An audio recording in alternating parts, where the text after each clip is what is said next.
getting at.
Okay.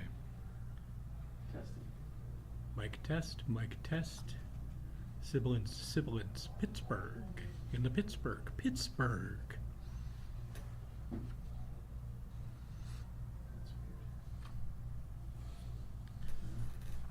You want me to speak? Just so Yeah. you can. A Virginia Bruce portrait by Clarence Sinclair Bull. A framed Betty Davis player's cigarette card. A Gone with the Wind music box and book. A pair of signed Lelaine and Reeves publicity photos. An Eagle Squadron insert photos.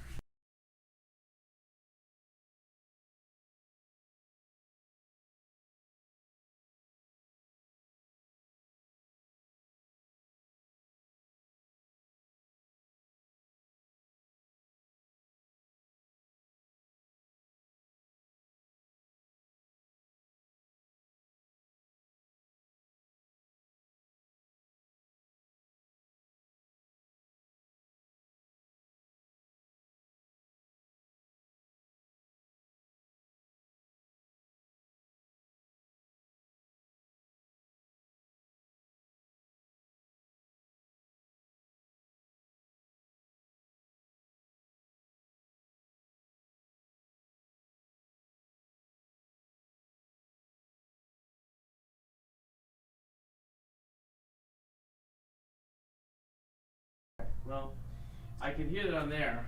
Here's my problem. I'm not hearing anything on my on this here. I can see it. It's going through. We're all right, but it's just weird. I don't like it. Yeah, that seems strange. I'm trying both. And these, all this connector and the headphones, everything worked perfectly that last time, so I don't get that.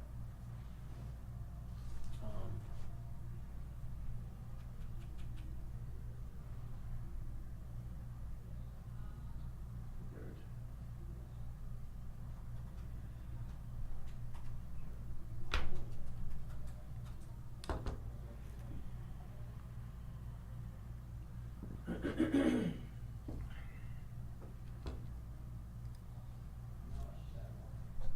Okay, I'm gonna make you go live again. Stand by, and we're on. Okay.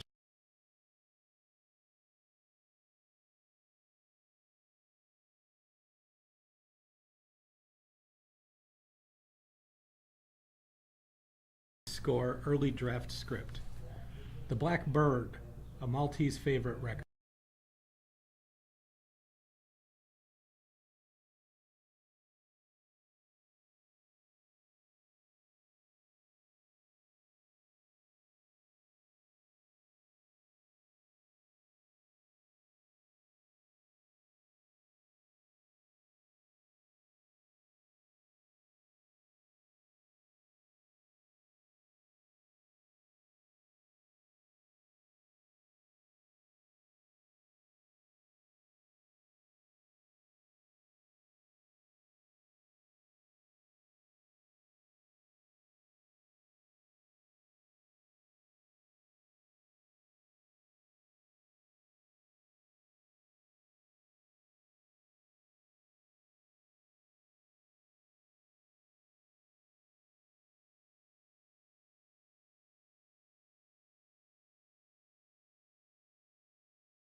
5 minutes early generally, just so we have we Mics can, are open. yeah. Okay, sounds good. That's exciting. So we can do all the audio is working before the start. You You know. can ask, the cameras are on. The cameras are on? They're on. What? No See. fiddling. Let me see if we got our, Oh, hi fiddling. everybody, welcome. No fiddling? We have a plastic Jiminy Cricket violin back there. I could fill some if you want. I don't think you have the eye collector feed, honestly. Kill mics.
Good morning, everybody. Happy Saturday. Welcome to our Of Mice and Movies auction. I'm Mike Van Eaton here with Ed Squire and engineer Steve Hoffman.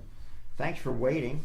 Going to get this started right away. If you haven't been with us before on one of these auctions, it's an automated auction.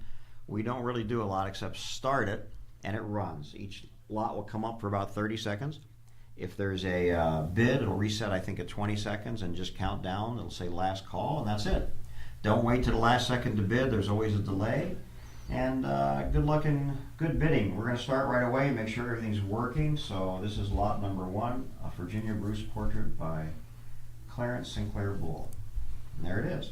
This already has bids, so that's great. Fantastic. I don't know who Virginia Bruce is. I don't know who Virginia Bruce is, but I know Clarence Sinclair Bull. Yeah. We've seen a lot of prints of classic. Yeah. We got our. No, I get it. That famous A lot of classic portraits in Hollywood were taken by him. The Walt Disney portraits from the early 40s. That's right. Those were Clarence Sinclair Bull. Bull. Had a few of those here. Fantastic. Yeah. Very distinctive style of shadow on the background of his subjects. That's fantastic. Yeah, it's very cool. This is a really interesting auction. Lots of really cool stuff. Yeah. It's a big auction. Yes. It's going to go for a while. You know, I think if you guys are wondering when your lots may come up, I think you're going to run 100 lots an hour, basically. Basically, yeah. Yeah. So that's how you can figure it. That's probably a safe bet. But if you're going in and out, just check back often, and you'll be going. And somebody likes my shirt. Thanks. Yeah, we'll sell that next auction. No problem. So I appreciate it. We've had that in a recent auction. I think we have too. Yeah. Yeah. It's a Matterhorn shirt. Yeah. It was a birthday gift, so I was happy to get it. But this is a really interesting auction, and I don't know. Did you pull any highlights from it? We do have some highlights. Yeah.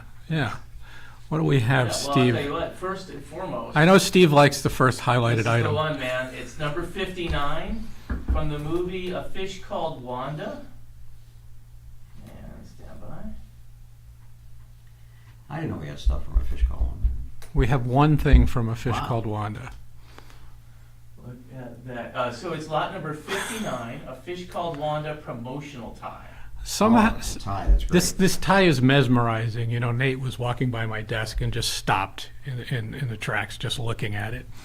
It's That's great. That's really funny. I thought it was a Billy Bass for a minute.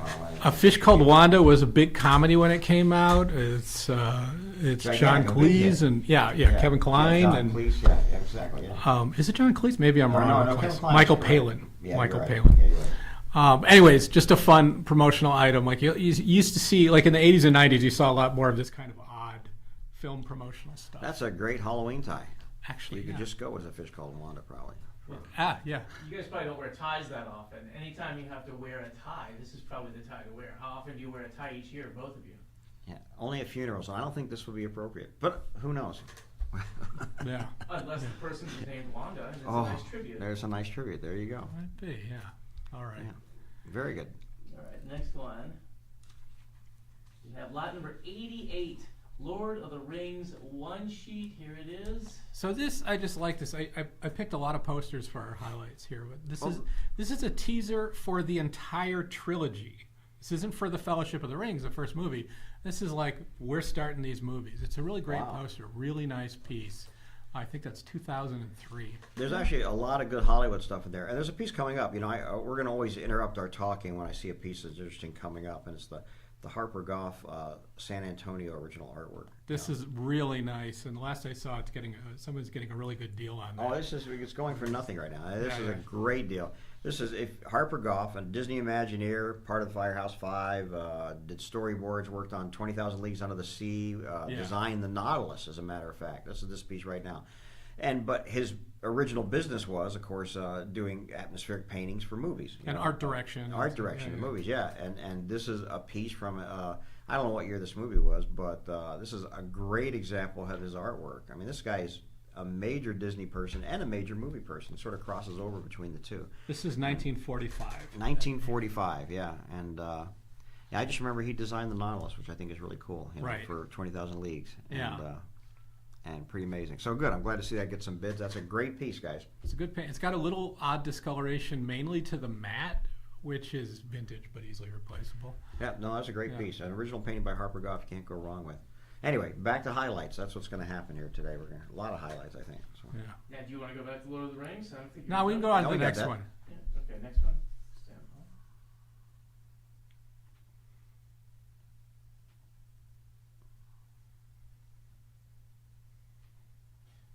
This is a really, really good one. This is lot number 108, The Empire Strikes Back radio poster. Oh yeah, for posters. What does that mean, radio poster? So there were radio dramas based on at least the first two films. I don't know if they did one for Jedi. There was a 12-part radio drama for Star Wars, the first film, A New Hope as we know it now, with a lot of the original talent, including Mark Really? Hamill and Anthony Daniels. Yeah, but why would you make a poster for a radio Uh, show? I'm just asking this question. Well, this goes to a broader subject about the importance of posters in entertainment going back to the early 1900s when, a poster in New York City sold a Broadway show or a review Right. or such. And posters were a very important medium. Why do you have it for Empire Strikes Back? I don't know. It's beautiful. I don't It's know. a beautiful poster. I There's don't no even know where question. this would have been displayed. It would have been sent to affiliate stations. The original one, Star Wars, played on NPR. So it would have been at stations. I don't know that you could order these at the time. This is not an original even. This is a reprint from the 90s, but it's a beautiful Ralph McQuarrie art that was originally created for the radio show poster. That's really cool. It's a really nice That's piece. very cool. And just Yeah. a side note, I'm going to keep breaking in. The next thing coming up, the Vikings Castle Siege storyboard art, I believe that is also by Harper Goff. Yes. Yeah. That is his storyboards for that movie. He did a lot on that movie for sure, and so I'm sure those are his original storyboards. Something to know. If you missed out on the painting, this is more really great original artwork by Harper Goff. Those are fun. The That's, Vikings. Yeah, no, they're great. Yeah, absolutely great. That is old school Hollywood. That's 1958. And Yeah. I mean, you frame those up together and put them on. That's a beautiful piece. Storyboarding didn't really come around until I think the 1940s, I believe. I believe Alfred Hitchcock started it. Or no, actually, I believe, honestly, the first storyboarded live-action movie, or one of the first, was The Reluctant Dragon by Disney. Because they storyboarded out the live-action sequences. Because Yes. they storyboard animation, so it's just a natural thing for them to do. So you're not counting animation storyboards as the No, first live-action storyboards. movies. Live-action I movies. get it. Yeah, no, definitely. I've seen those storyboards Yeah. and it's funny because there's storyboards of the storyboard men describing storyboards. Yeah. It's the best. Anyway, that's it. Yeah.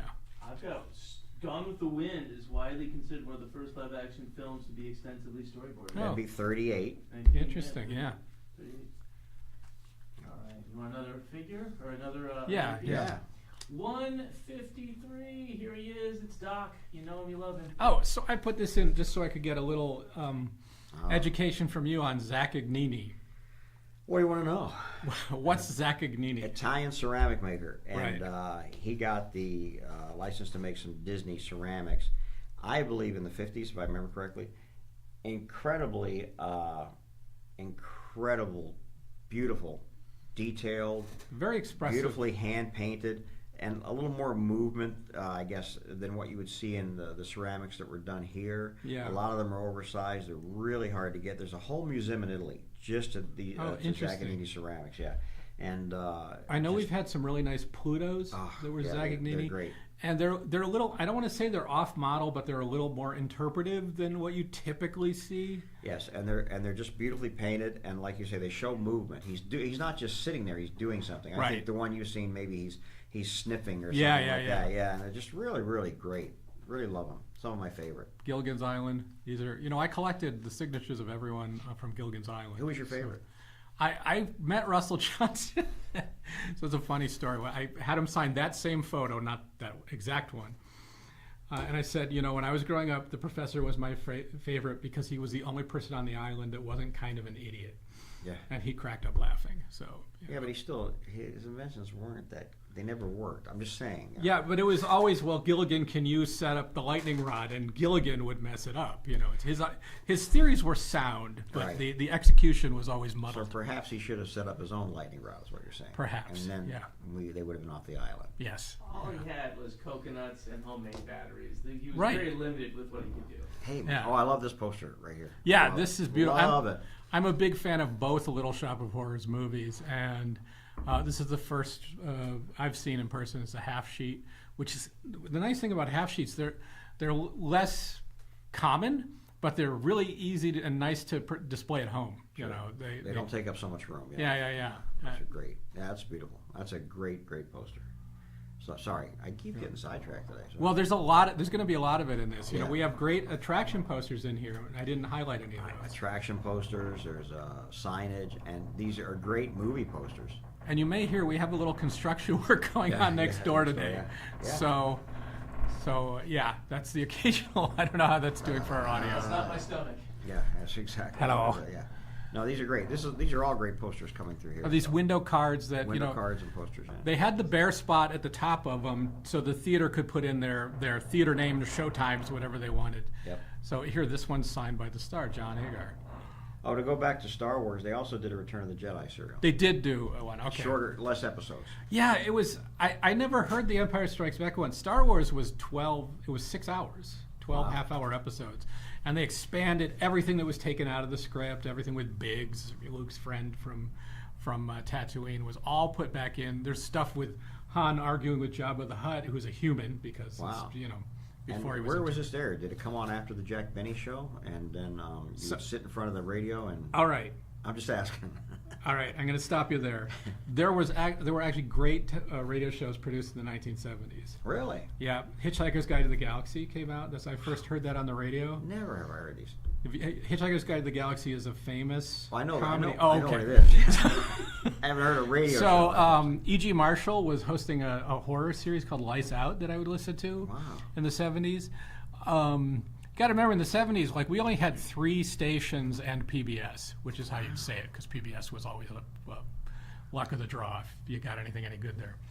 So if there wasn't anything on to watch, sometimes on radio, the ZBS Studios was producing fantastic audio drama, and they still are today. Really? Yeah, Wow. I mean, so good. I've bought all of their Travels with Jack Flanders. I hope somebody out there is familiar with these, because they are brutally excellent listening stuff. Just fantastic stuff. Really? I never knew. When I was in the 70s, I was listening to Casey Kasem's Top 40. I wasn't listening to Hitchhiker's Guide to the Galaxy or anything like that. And I missed out. I remember Or did the I? tapes. I remember the tapes of Hitchhiker's Galaxy. There were bootleg tapes of that radio program being passed around, and it took many to listen to the whole thing. Yeah. People would trade them around in high school. I taped them off the air, so I listened to those first for a long time. Eventually got tapes that were put out in England, which had slightly different cuts, which would, you know, when you've listened to a show like 100 times, and then you hear one where there's a 6 seconds of dialogue added in, and it just floors you, you're in the middle, you're like, what's going on? Where did this come from? Yeah. That's crazy. There's a lot of great radio from One of our listeners used to listen to Star Wars, and he said Hitchhiker's Guide would come on right after Star Wars. There you go. You're stuck right there. Nice. Me listening to Top 40. Boy, what a dumb. Dr. Demento, did you ever listen to Dr. Sure, Demento? absolutely. I mean, come on. That's different, though. Anyway. That's not Well, what else you got in the highlights, sir? We got that Thunderbirds Are Go coming up in a couple lots. Is another really nice window card. Is that an original window card? Yeah. Oh, that's great. Yeah. All right. What's our next highlight, Steve? Next highlight. Oh, you don't like this. Lot number 309. It's a Return to Oz one sheet. There you go. Just one of the one sheets we have here. It's Oz has had a lot more popularity with Wicked, of course. Wicked, yep. This one's a little forgotten. We were talking about it in the back room. Yeah, you know, I can honestly tell you this is a movie I've never seen. A Disney movie I've never seen. I didn't watch a lot of the 1980s live-action Disney movies.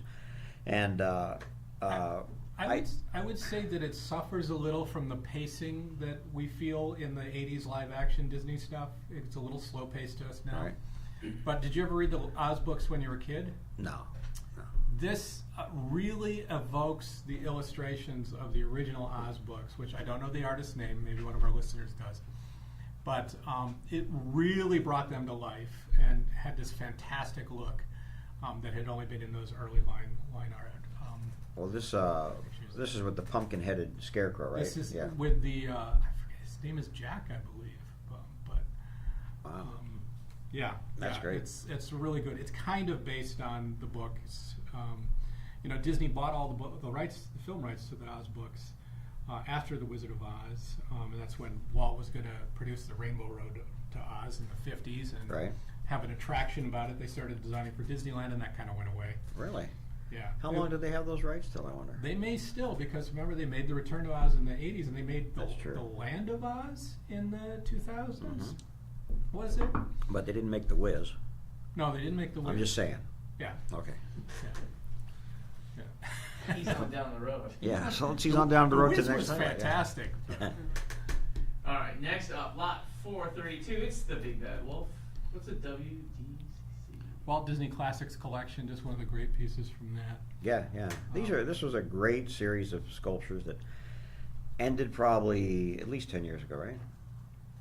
It kind of morphed around 2010 to a different name and by Yeah, UNESCO. and then UNESCO put them out, and then they just sort of went away. But these were so popular when they came out, and the first ones that came out were these. These were designed by animators. They were sculpted by guys in the animation department, and they had movement to them, and they had action to them, which was great. And I think they started out with the classic films and some of the classic shorts, this being one of them, and it's just a wonderful series of sculptures. I mean, I can tell you that I collected all of them when I was, tons of them. The only bad thing about these that you had to keep the boxes. Yeah. And the boxes didn't break down because they had styrofoam in them, So, Right. so I'd have a garage full of these green boxes for all these sculptures and stuff like that. Yeah. And even having them in the store, it was, there's always storage problems with these. That was the biggest deal. But they are beautiful sculptures, really on model. They were really picky about them, and it was a great quality product. Right. Yeah. Do we have more, Steve? We do. This one's going to be a little bit closer towards the end of the day. Lot 489, Disneyland 60.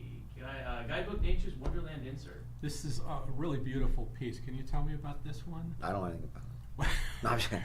Well, I know that No, they're great. that painting was kind of a billboard in the park at one point. You could see they had several paintings like that around from 59, 60. Nature's Wonderland, which I think included Rainbow Caverns at one point, right? Yeah. And was there since '55, and I think was there till Big Thunder came in later. And there's remnants of it still in the park. You can see like a wrecked train here or there. Yeah.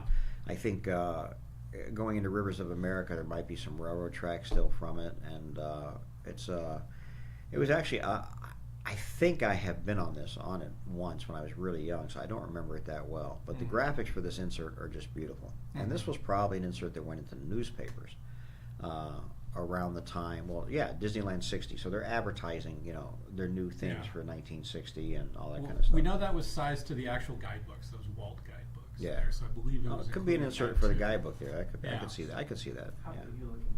And it's about that big.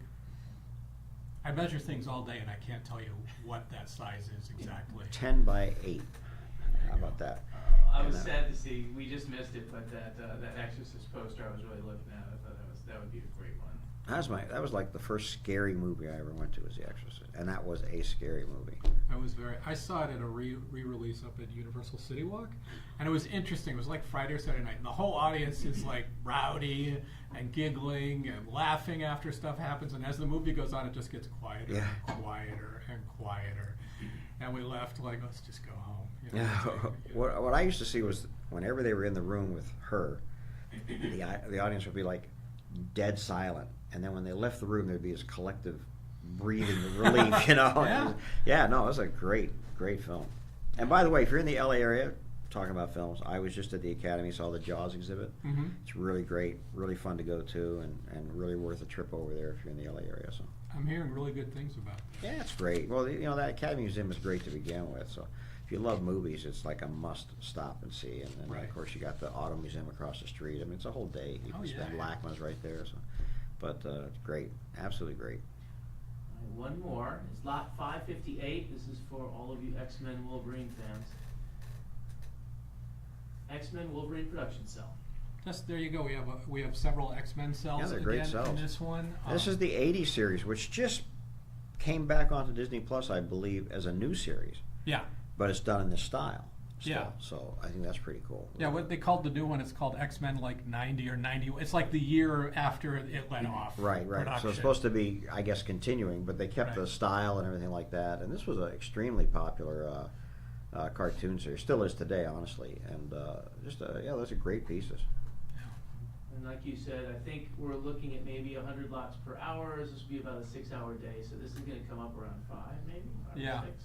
Well, that's the latest you'd want to check back. If anything, it's going to be longer than that. You want to stay and listen to all of this stuff. You not do. Leave. You never want to leave. Well, the dialogue here is irreplaceable. You're not going to hear this scintillating conversation. And we're never going to record this or do anything with it. We're going to, or are we? That's funny. That's great. And you also have some upcoming dates, since we've got an audience right now. When's our next online auction, Ed? Oh, you don't have. I don't have the paper. I don't have the paper. I There you made go. one copy of it. Oh man. Well, we've got October 11th. We're calling it the Trick or Treat Yourself auction. It's going to be our Halloween stuff, our scary stuff, and Right. Nightmare Before Christmas, of course.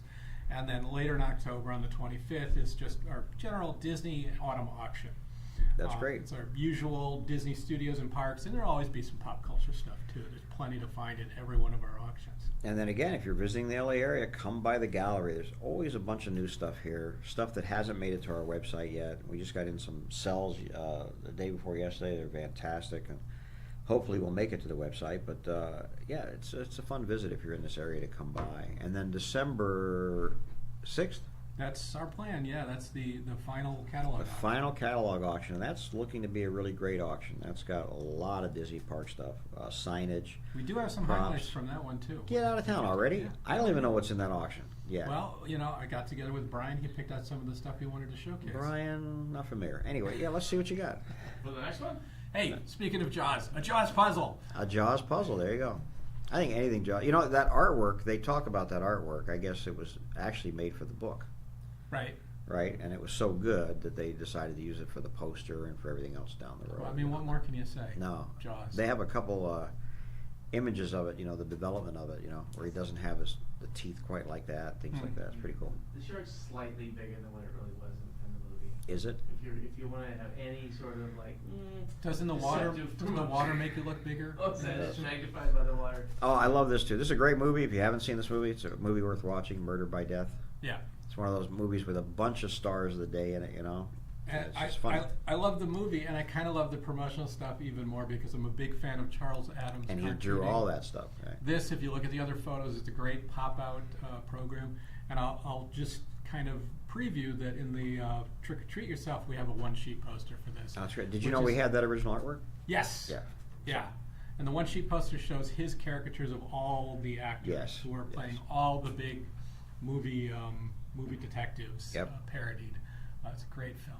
I kind of want to hover because as soon as this one's over, the next lot is one of my favorites in the auction, if I may. These are great. I hate to call them classic, but they are. It's the 70s, But that King Kong one sheet. All right, we can hang on it for a second. This is the Jessica. Tandy, right? Or Lang. Jessica Lang. Yeah. Tandy. Dino De Laurentiis Productions. Yeah, I remember this. But it's like King Kong astride both twin towers, which makes his size like colossally bigger than it. And the ship he's crushing is like, I don't know, what is that? That giant? It's like a rocket or a zeppelin. What's he got in his right hand? I don't even know. I guess he. This is the point where everything has to be bigger now. We're making a remake, but you understand he's on top of. Well, he's competing for space in the theater with the Jaws poster with the giant shark that you pointed out. So they got to make him look even bigger too. They filmed the end of this in New York at the World Trade Centers because he's on the ground there. And my brother was living in New York and was one of the crowds people in the movie. So that was very cool. So he got to see that. He should have cut some hair off of it or something. I don't know. But. Now I love this. I don't know if we have any Doctor Who fans listening, Brian, but Tom Baker was the bad guy in Sinbad and the Eye of the Tiger. He was the fourth Doctor Who, the first one largely seen in the United States. And this is another 70s movie. Yeah. Oh, that's great. I'm not familiar with that movie. I believe that's Harryhausen. I'm hitting the table. Sorry, Steve. That's Harryhausen stop motion animation. That's great. Typical like Jason and the Argonauts, that sort of thing. And immediately following the Jaws campaign, I think The Deep was not as spectacular a film, but they promoted it so similarly to Jaws. I think And that helped they had them a another lot. sex symbol in this one. It was I can't remember her name. Allie? I don't remember this one. Yeah. Yeah, she was a sex symbol at the time. They brought her in this. But you can see that poster artwork. They're evoking Jaws as Yep. close as they can. Well, once Jaws was a big success, you remember, we should do a whole series of posters. Oh. Do you remember the bear? The bear, do you remember Tentacles with Henry Tentacles? Fonda? It's such a good movie. An octopus attacks a yacht race. There you go. Jacqueline Bisset. Jacqueline Bisset, that's who it was, yeah. There you go. Now, and I enjoyed this. We're talking about all these posters, but then Rabbit Test, this goofy movie with Billy Crystal, I believe it's produced by Joan Rivers. They parodied all the big movie posters of the time on it. So I loved seeing that Hair Wars artwork there for Star Wars. Written by Joan Rivers, yeah, that's amazing. That's pretty and funny. most people don't even know what a rabbit test is these days. Yeah. Now it's an EBT strip at the gas station. And this set, this is a huge. This is kind of like 15 press kits in one. I think it says the exact number there, but it has like all Star Trek: The Motion Picture. There's slides and the press pages, the bios, Sure. synopses you'd have for that film, and many other films. It's like basically the whole 1979 lineup for Star Trek. So the titles that are in there are listed in here, but it's a big file box with that popcorn look on it. Wow. It's a really nice piece. That's amazing. Yeah. Another thing about The Deep that I just realized, they had Robert Shaw in it. They were really chasing after the Sure. Yeah. That's fantastic. All right, so without further ado, December live auction preview. Would you like to talk about this? Yeah, let's see what we got coming up. I mean, we're into Back to the Future, which is always, that's good. That's a great poster. What do we have? What do we have for December? Let's see. Stand by. We are going to go first off. Beauty and the Beast original production background. Look at that. Ed signed it. No. So we've got a few of these. This is one Sure. of those auction cells. Sotheby's, yeah. That's correct. It's a Sotheby's. That is an original background seen in the film, and a cell that was created by Walt Disney Ink and Paint to match the Right. background as it's sold. Because at this time, they were making original backgrounds, scanning them into the system. They were making original drawings, scanning them into the system, but painting them in the computer rather than actually doing cells. This is one of it's one of the first ones actually, and so there were no cells for this other than anything they did promotional. So they had all these backgrounds. They said, "Hey, let's do an auction," and they went to Ink and Paint and say, "Here's the drawing. Make the cell for it." And Yeah. that's what So they there did. are there are like I think it's about 390 backgrounds they sold. Yeah. There's one cell for each of those. Those are legit Disney cells. Oh yeah. Made to go with the backgrounds, the exact look of the film. They're not technically a production cell, but they are it, and they're beautiful, beautiful pieces. And the mat has a sketch by the artist for that character too. Yeah, it's great. Yeah. Okay, the other thing we have is a pair of Brown Derby, Laurel and Hardy caricatures. Beautiful. So the Brown Derby. Speaking of, do people Hollywood, know yes, what a rabbit sure. test is? Do they know the Brown Derby? That is old school Hollywood, known for having the portraits of all the celebrities up there, signed by them. These are both signed by Laurel and Hardy. Yeah. And I believe Ollie's is also signed by the artist, which is Yeah, and the artist, this is one of the early artists at the Brown Derby because they actually changed these out later. right. I believe the Brown Derby moves at some point. This is, Yeah. I don't know the year off the top of my head, but I want to say this is late 20s, early 30s maybe. This was a popular restaurant. All the big stars had caricatures up on the walls there. And they moved and they got a artist named Jack Lane to come in and do a whole new set of caricatures. And it's a whole new set of stars, Right. like this is, again, stars from the 20s and 30s, and then it becomes stars of the 40s and 50s, right? So they have this new artist coming in and doing that. And I have one in my office of Red Skelton that I think is 46 by this guy Jack Lane, who came in there later. So Brown Derby trivia. What salad was born in the Brown Derby? so easy. Ask me something harder. I have known that. I don't remember. The Cobb salad. Cobb salad. Yeah, Okay. absolutely. Everybody knows. Where does Cobb come from? The actor, Robert Cobb. Who's who Robert? requested it like late at night one night. So this is, called the chef up and said, "I need this," and he made it and Right. called it the Cobb salad. Interesting. Next up, I love this. Speaking of food, Captain Crunch commercial original production background. Jay Ward's backgrounds are Jay Ward, beautiful. yeah. Beautiful. I'd hang any one of these in my house. Stylized, great pieces. Yeah, this auction that's coming in December, it's a big Disney Parks auction, but it also has pop culture in it, as we're seeing now, and animation from other studios and such. It's pretty cool. Next up, Rare Sleeping Beauty 6-sheet.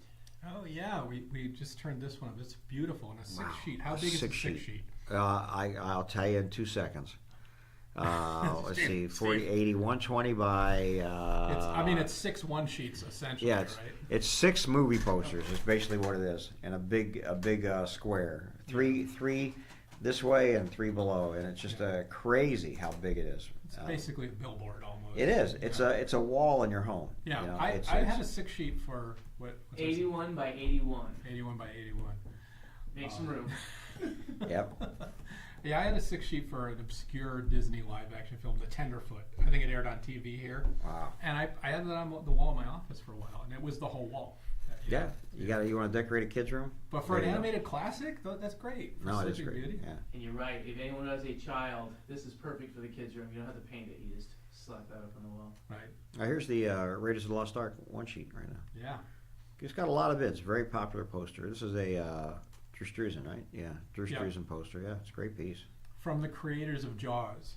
I Did love it say this that thing. really? There's a point where And Star Wars. yeah, that's there's right. a point where Indiana Jones is brand new. It's like we're selling him on there's one Star Wars. You're selling him on an old guy in a jacket.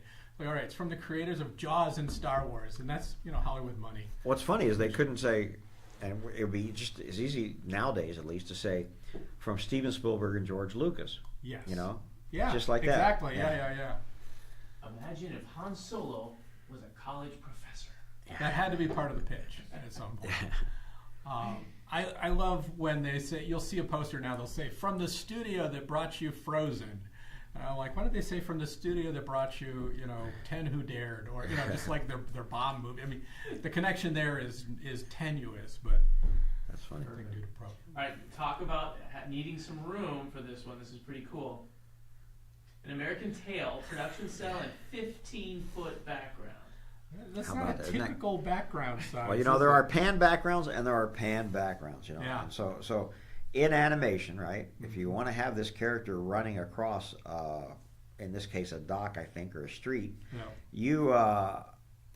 the character doesn't move under the camera, the background moves. Right.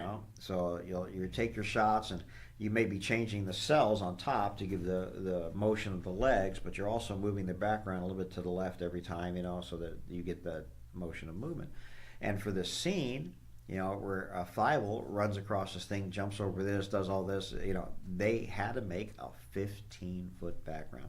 Yeah. Beautifully hand painted. This is I'm blanking right now on the artist, but it'll come back to me. This is Don Bluth, and a well-known background artist, and just a great piece. Really cool piece. I love this piece, and sadly, what would happen with these pan backgrounds from any studio, Sleeping Beauty, anything like that, because they're hard to store that big, they would get cut. Right.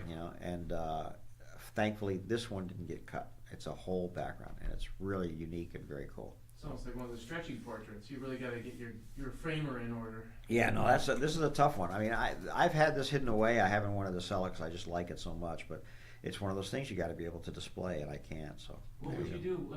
If you unlimited money wasn't a problem? What would you do to display this? what I do, Would you I'd frame hire 2 people to hold it. Unlimited money. Yeah. Well, here's, it? Get a mouse just to run in front of a real mouse. Yeah, I get a real mouse and All right. Da-dun, da-dun, da-dun. I know in this auction coming up in December, we also have a lot of Kyoto Brothers stuff, which Yes. did well in our last auction. Puppets, Yeah. things like that, which I really like. And then you just pulled up this Pink Panther cell. Oh yeah. Next up, we have a Pink Panther Strikes Again production cell. Clouseau at his finest. Yeah, we have an inspector cell in this auction from the TV show. This is the same character basically from the opening credits of the Pink Panther Strikes Again. Of the Pink Panther Strikes Again. Is Yeah. that the second movie, I'm assuming? I think it's the third. I Third? think it's the third, yeah. Oh. And we're not counting Inspector Clouseau or A Shot in the Dark, which was the first. Don't go, Wow. the early years of the Pink Panther is complicated. Oh, we have to remember that the Pink Panther, the character of the Pink Panther that we know from everything, was just a character used in the opening titles of the first movie. Yeah. The animation was done by Friz Freleng, and I guess he retained that character to Patty and Freleng, and they made a whole series and a character run with it. So Yeah, it's great. And then they kept animating the titles, and there he looks a little more like a Peter Sellers caricature, just a different style than what was done in the weekly cartoons. No, and this is actually a cool cell because that's all black. That is all part of the cell. That black behind him, I believe. Mm-hmm. With him lighting the match and having that little piece of light on there, it's pretty cool. Yeah. I remember watching this movie, the first movie, with my daughter, and explaining to her that's where the Pink Panther cartoon came from. It was a movie first. The opening credits were such a hit, it turned into a cartoon. Okay, this is I'm a huge Pearl Jam fan, and I can't believe we have this. This is so cool. Eddie Vedder's signed Ukulele. Now, Yes. he made an entire album out of ukulele songs. He did? Oh, yeah. It's What a do great I one. know? Yeah. So, it was so, to me, as a huge Pearl Jam fan, I would buy anything Pearl Jam, and I was a little bit jarred at first, like, wait, what? And he made an entire album of ukulele, and I love it. And this is just, that's, when you see a ukulele with Eddie Vedder's signature on it, it's not just that he signed some piece of musical equipment. He's a ukulele fan. Well, that's funny. I didn't make that connection. That's an interesting connection. So this was originally sold in a charity auction we did years ago. This, and I think we also have an Eddie Vedder signed tambourine. And he donated these for the auction. And he also donated a Chicago Cubs guitar that he had smashed on stage, and I think that sold for $150,000 or something crazy like that. A smash guitar. These don't go for that much, but he also sent us a video. He has a batting cage in his house. He's a big baseball fan, I guess, and he sent us a video of people pitching tambourines to him and him batting them out of the place. It was very bizarre, very bizarre. But It's not something you see every day. That's funny. Yeah, so that's one to watch. And you open up your burger restaurant or your rock themed restaurant with that. It's you start it off. or your ukulele themed restaurant. That's right. That's And great. the Lord of the Rings. This is the Lord of the Rings production cell and background. So this is that the Bakshi? Yes, this is Ralph Bakshi, Lord of the Rings, Right. which was actually a pretty successful movie and very influential in the movies Peter Jackson did later. Style-wise and character-wise, very much taken from Ralph Bakshi. There was another version, The Hobbit, Right. that was done by a different studio. Rankin Bass. Rankin Bass had a whole different look to it, and that also has a following. Those cells are pretty rare. But this was Bakshi and used a combination of hand-painted hand-painted cells, but they also used photography and things like that to give the illusion of real life in some areas. And it's a great, it's a good film. Actually, a really good film. The Lord of the Rings is complicated animation history. I'm a big fan of the Rankin Bass TV special for The Hobbit. Right. Rankin Bass also did the third movie in the film, this series, Return of the King, Right. which is not very well known. And one of the weird things they did with it was, this is the story of Frodo, and they kind of just said, Frodo just looks exactly like Bilbo from our first movie, and they used the exact same model for Frodo. Oh, that's funny. So it's a little confusing. But, Save cash. but yeah, I love them all, yeah. All right, next up. Instead of Willy Wonka and the Chocolate Factory, Harper Goff. Harper Goff. Yeah, Harper Goff. Again, we've already had some pieces of his cell in here. This amazing artist, the storyboard artist, like a designer and such. He designed the Wonka-mobile. Yeah. Well, I think he designed the whole set, actually, for Willy Wonka. What- That set where you go in and you see the chocolate waterfall and all that. We've That's all seen Harper that. Goff. Yeah. There's another piece of his. It's the whole factory exterior. We have another one that's the goose laying, the goose egg. Oh, yeah, room, that's right, the goose egg bad room, egg, yeah. good egg. Yeah, and and then- this is the Wonka-mobile, that Yeah. top one. Yeah. What a great imagination! What great work he did. So. That's a nice piece. It has most of the kids are drawn in it, and he was really selling this idea that the car drives backwards with front view mirrors. They all say front view mirrors. See the front? It's a joke. Get it? So, Do you have any idea? It says a set. Do you have any idea how many are in there? I'm not sure. Looking at that, it looks like more than just the three. Oh, for Yeah. sure, yeah. I think there are several in there. Yeah. So. All right, and just in time for the holidays, last one, original tee-hee Christmas card design. And you could scan this and make this your family Christmas card if you wanted to from now on. Yeah. I've actually, a few people have. I've actually loaned them out to people just for that reason. And we picked out one year to do for our Christmas card.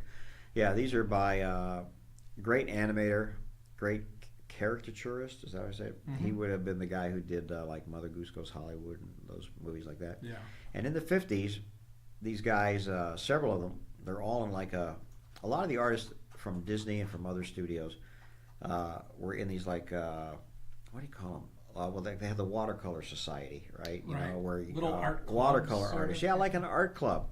And this particular one, these guys would do Christmas cards every year, and they'd have them out. And I actually had the catalog for Teehee, you know, where you could pick the cards you wanted to order and things like that. Oh wow! Like But- they did it for retail. Like they did. Yes. Interesting. Yeah. I mean, I'm sorry. Yeah, go ahead. No. We've definitely seen that they often did their own cards themselves. They did Right. their art was their card. And these cards are particularly funny. They're really, really cute. And Yeah. the way he did these, he didn't draw these. I mean, it's hard to see from this picture, but he cut the characters out. They're drawn, then cut out, and then glued onto the board that he's using for the artwork. So there's all this cut paper work and things like that to make these. It's really, really cool. That's really special. And I just think it's funny, I had to look the guy up because it Tee-hee, his name is Thornton, but I like that Yeah. it's Tee-hee. I mean, did he know what he was doing making his name Tee-hee? Absolutely. Okay, thank God. Yeah, Yeah. he did all the caricatures in the opening credits for The Reluctant Dragon. Yes. You see him a lot through Disney's history. I know him from the Disney studio, and that's not the only place he worked. He worked at Warner Brothers also, yeah. He's a Leon Schlesinger, Yep. Walt Disney, Walter Lantz, UPA, Hal Roach, and Terry Toons. Yeah. yeah, he was around. Great, great artist. And these are just really charming cards, really are. So that's it. And well, that will be, do you have the dates for that, please? December 6th Yeah. is when it is. That catalog will come out about mid-November and give you something to look at over Thanksgiving. And we'll then have an exhibit here at the same time. And then we'll have an exhibit here at the same time. That's perfect. And right now, what do you say we take a short break? This auction runs without us. Don't get bored. I know you're going to miss us, but we'll be back shortly. If you have any questions or something you want us to talk about, put it in the comments. Yeah, if you're bidding, there is a place where you can send comments, you know, ask questions, anything like that. We're happy We to need your answer. help. We always need your help. Yeah, so anyway, enjoy the auction. We'll be back in just a few.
Hey, welcome back, everybody. Oops, I gotta hit play over here. Oh, there we came back. Welcome back, everybody. Thanks for all the bidding. It's been some pretty good bidding. I saw the Goonies pieces went really well earlier, which was really great. And Ed, we're in the Star Wars stuff right now. Yes. Rumor has it you're a Star Wars fan. I am a Star Wars fan. And you were talking about the soaps, and there's more coming up. These Return of the Jedi soaps. These soaps are really fun because they all have a little biography on the back that says, like, Luke Skywalker is the best pilot in the rebellion. That's why he's so good at helping you keep clean. And they do the same for the Gamorrean Guard. Like, they're Jabba's ruthless soldiers. That's why they're good at helping you keep clean. So they're kind of fun pieces. That's funny. We don't know who put those out, huh? Like it was made by a major company. But I don't think it's got a name on them, or we would. I see they have the little tags still on them. I used to go to Omni Cosmetics. I used to go to Toys R Us, right? And you look for the 99-cent sales on the action figures and stuff like that, and those are the ones you'd grab. Yeah.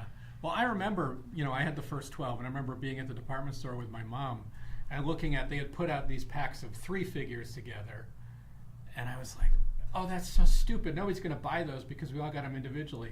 Of course, now those 3 packs are worth thousands of dollars because of that exact reason. You didn't say to your mom, we should buy these and hold on to them. They're going to be worth thousands. My mom was a doll collector. She should have bought them for me and put them away. Wow. She knew better. You come from a collecting family. I do. That's funny. Do you come from a collecting family, Steve? No, more of a hoarder than a collector. See, I think I don't think anybody in my family but me collected. Isn't that weird? My brother had lots of comic books, but he read them. I don't think he collected them for any other reason but to read them, But I did the coin collecting, I did the stamp collecting. I just moved through all the collecting. I took the collecting. One's a bridge to the other. It's just like drugs, and you just go on to get to animation art. My mom could never throw anything away, but then she'd ask me like, "Hey, we've got this Shirley Temple blue glass pitcher. It's got to be worth millions by now." And I look on the internet, and it's $20, Mom. And she, oh, okay. But she does not get rid of anything, except for the important stuff that I ask for, like, do you still have my original Atari? She could not find that. My Dungeons and Dragons books, could not find them. Wow. Well, good news. In our December 6th auction, we have your original Atari, and yours. Your mom. Yeah, it could be, and many other game platforms I've never seen before. Some very early ones. Yeah, some really when everybody was going. Which auction is that? December 6th. Okay. There's a whole section of video game platforms going back to the very early beginnings, the Magnavox, and forward like that. So, of course. Yeah, crazy. The original one, there was a thing called the Brown Box, which was Yes. What a great name. They got so creative with the name back then. How do we make it more 70s? So actually, it's not in the auction, but we do have that Brown Box.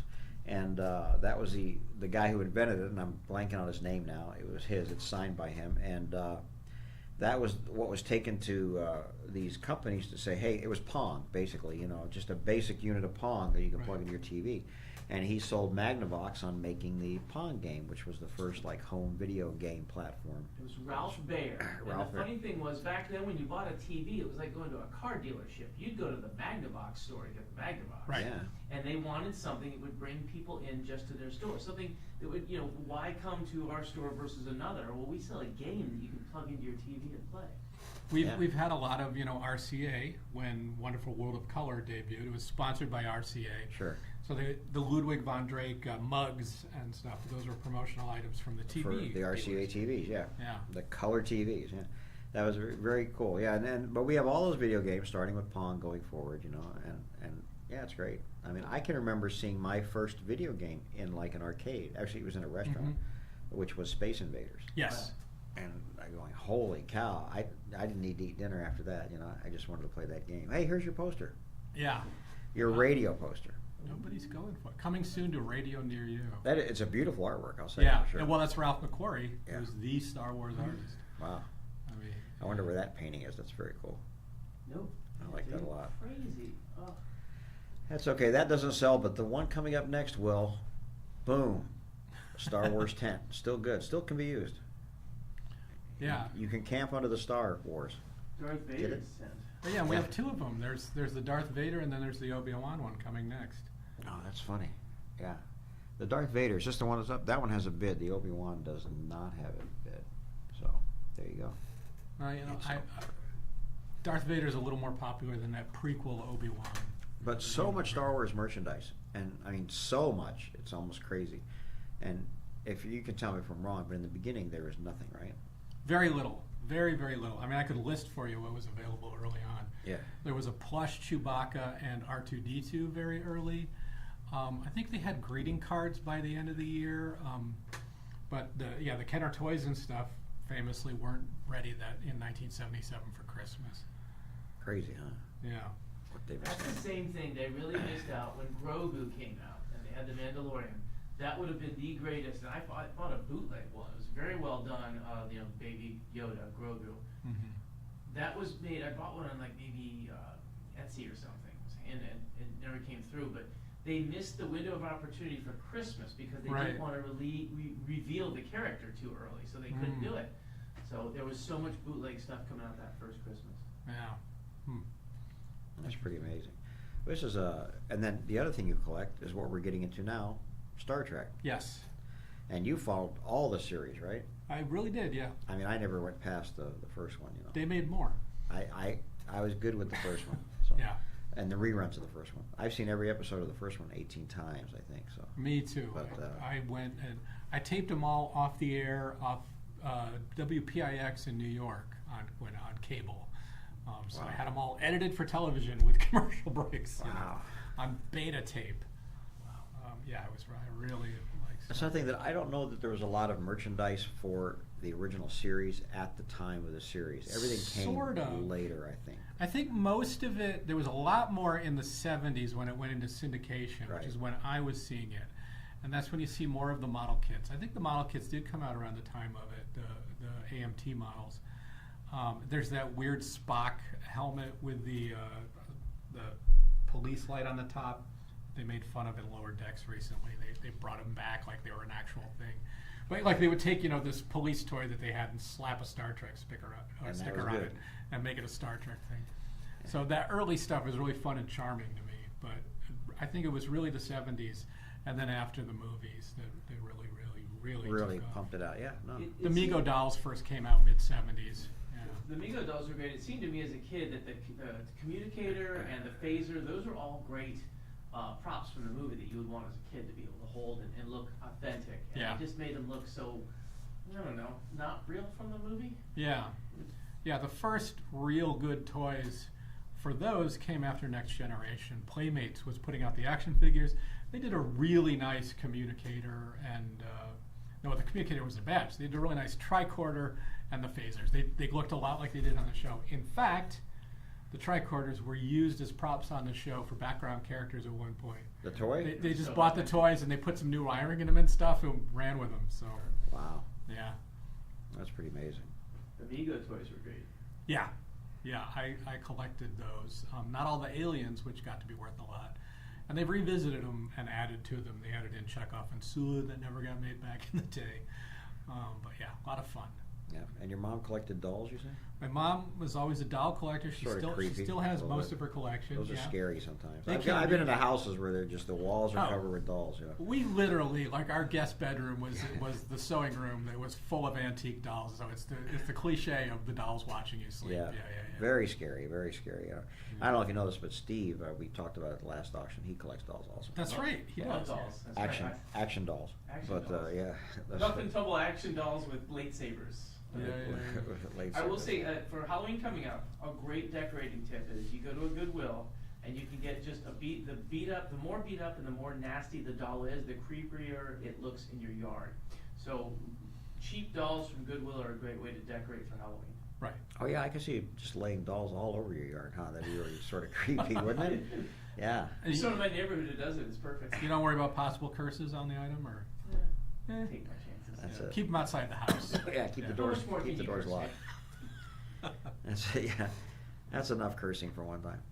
Now these pieces coming up now from the sci-fi movies that came out, of course 2001 we all know, but I think breakthrough. I was just talking to somebody else about Close Encounters.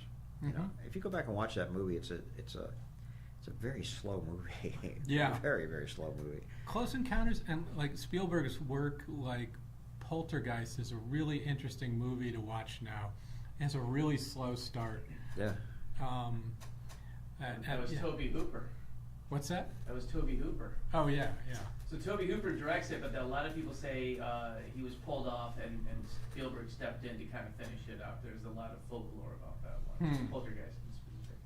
And Toby Hooper, famous for my favorite, Texas Chainsaw Massacre. Right. Wow. So he gets to graduate to do a movie for Spielberg, a great horror film, which is only PG, or it's only PG, excuse me. But yeah, there's rumors that he was pulled off. I always forget that the opening feels very Spielberg. So the first half hour, that slow early part, feels very Spielberg. Yeah. And the rest, it wouldn't surprise me if that was more Toby. It's the classic suburbia somewhere in Southern California, nondescript. Yeah. All the houses look alike. Yep. When I was a kid, I drew a map as a joke. It was Mr. Spielberg's neighborhood, and it was the housing tracts and the housing that was under construction, and the big city where Dad worked way off, but we don't see him. You know, yeah. You did that as a kid? Yeah. Ah, you were a weird kid. I don't know. Wait, so I was a creative. did you do that while you were listening to those radio programs? I did it while I was watching the movie. I was in the theater drawing in the movie.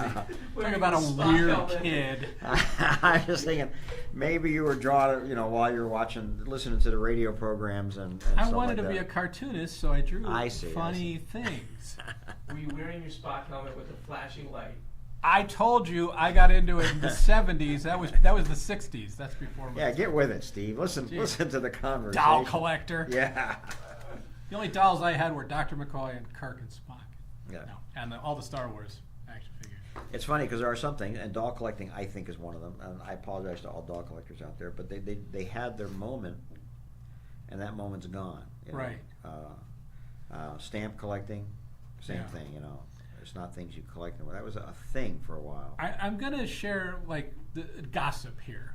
I don't know the veracity of this, but I have been told by doll collectors that Demi Moore single-handedly ruined doll collecting. Really? By just going and cornering the market and going out and buying stuff for the top value or anything. This is all I know. Don't know any more about it. But it's like it just changed what people were asking for dolls. Because they were waiting for her to come in to buy it? Is that what? I don't know. Like I say, it's just a rumor that I heard once. Maybe I shouldn't be saying it on an open microphone. I apologize to Demi if... I'm sure. Wait, let me see. Oh, yeah, she's listening. Yeah. There's a collection of over 2,000 dolls. Yeah. Wow.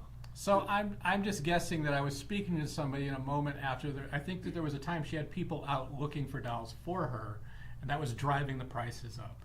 So I would just say that I was it was in this moment of heat in the doll collecting world. But you don't hear about it as much. No. New doll collectors. I mean, that's interesting. You don't hear about it much, and that's interesting. I wonder why she collects those dolls. I'd like to know now. That's really Had to been at the end of her childhood. It was sort of the end of that cusp of collecting time. Yeah. Yeah. That's why it's funny because celebrities do make a difference when they join into the collecting world and things like that.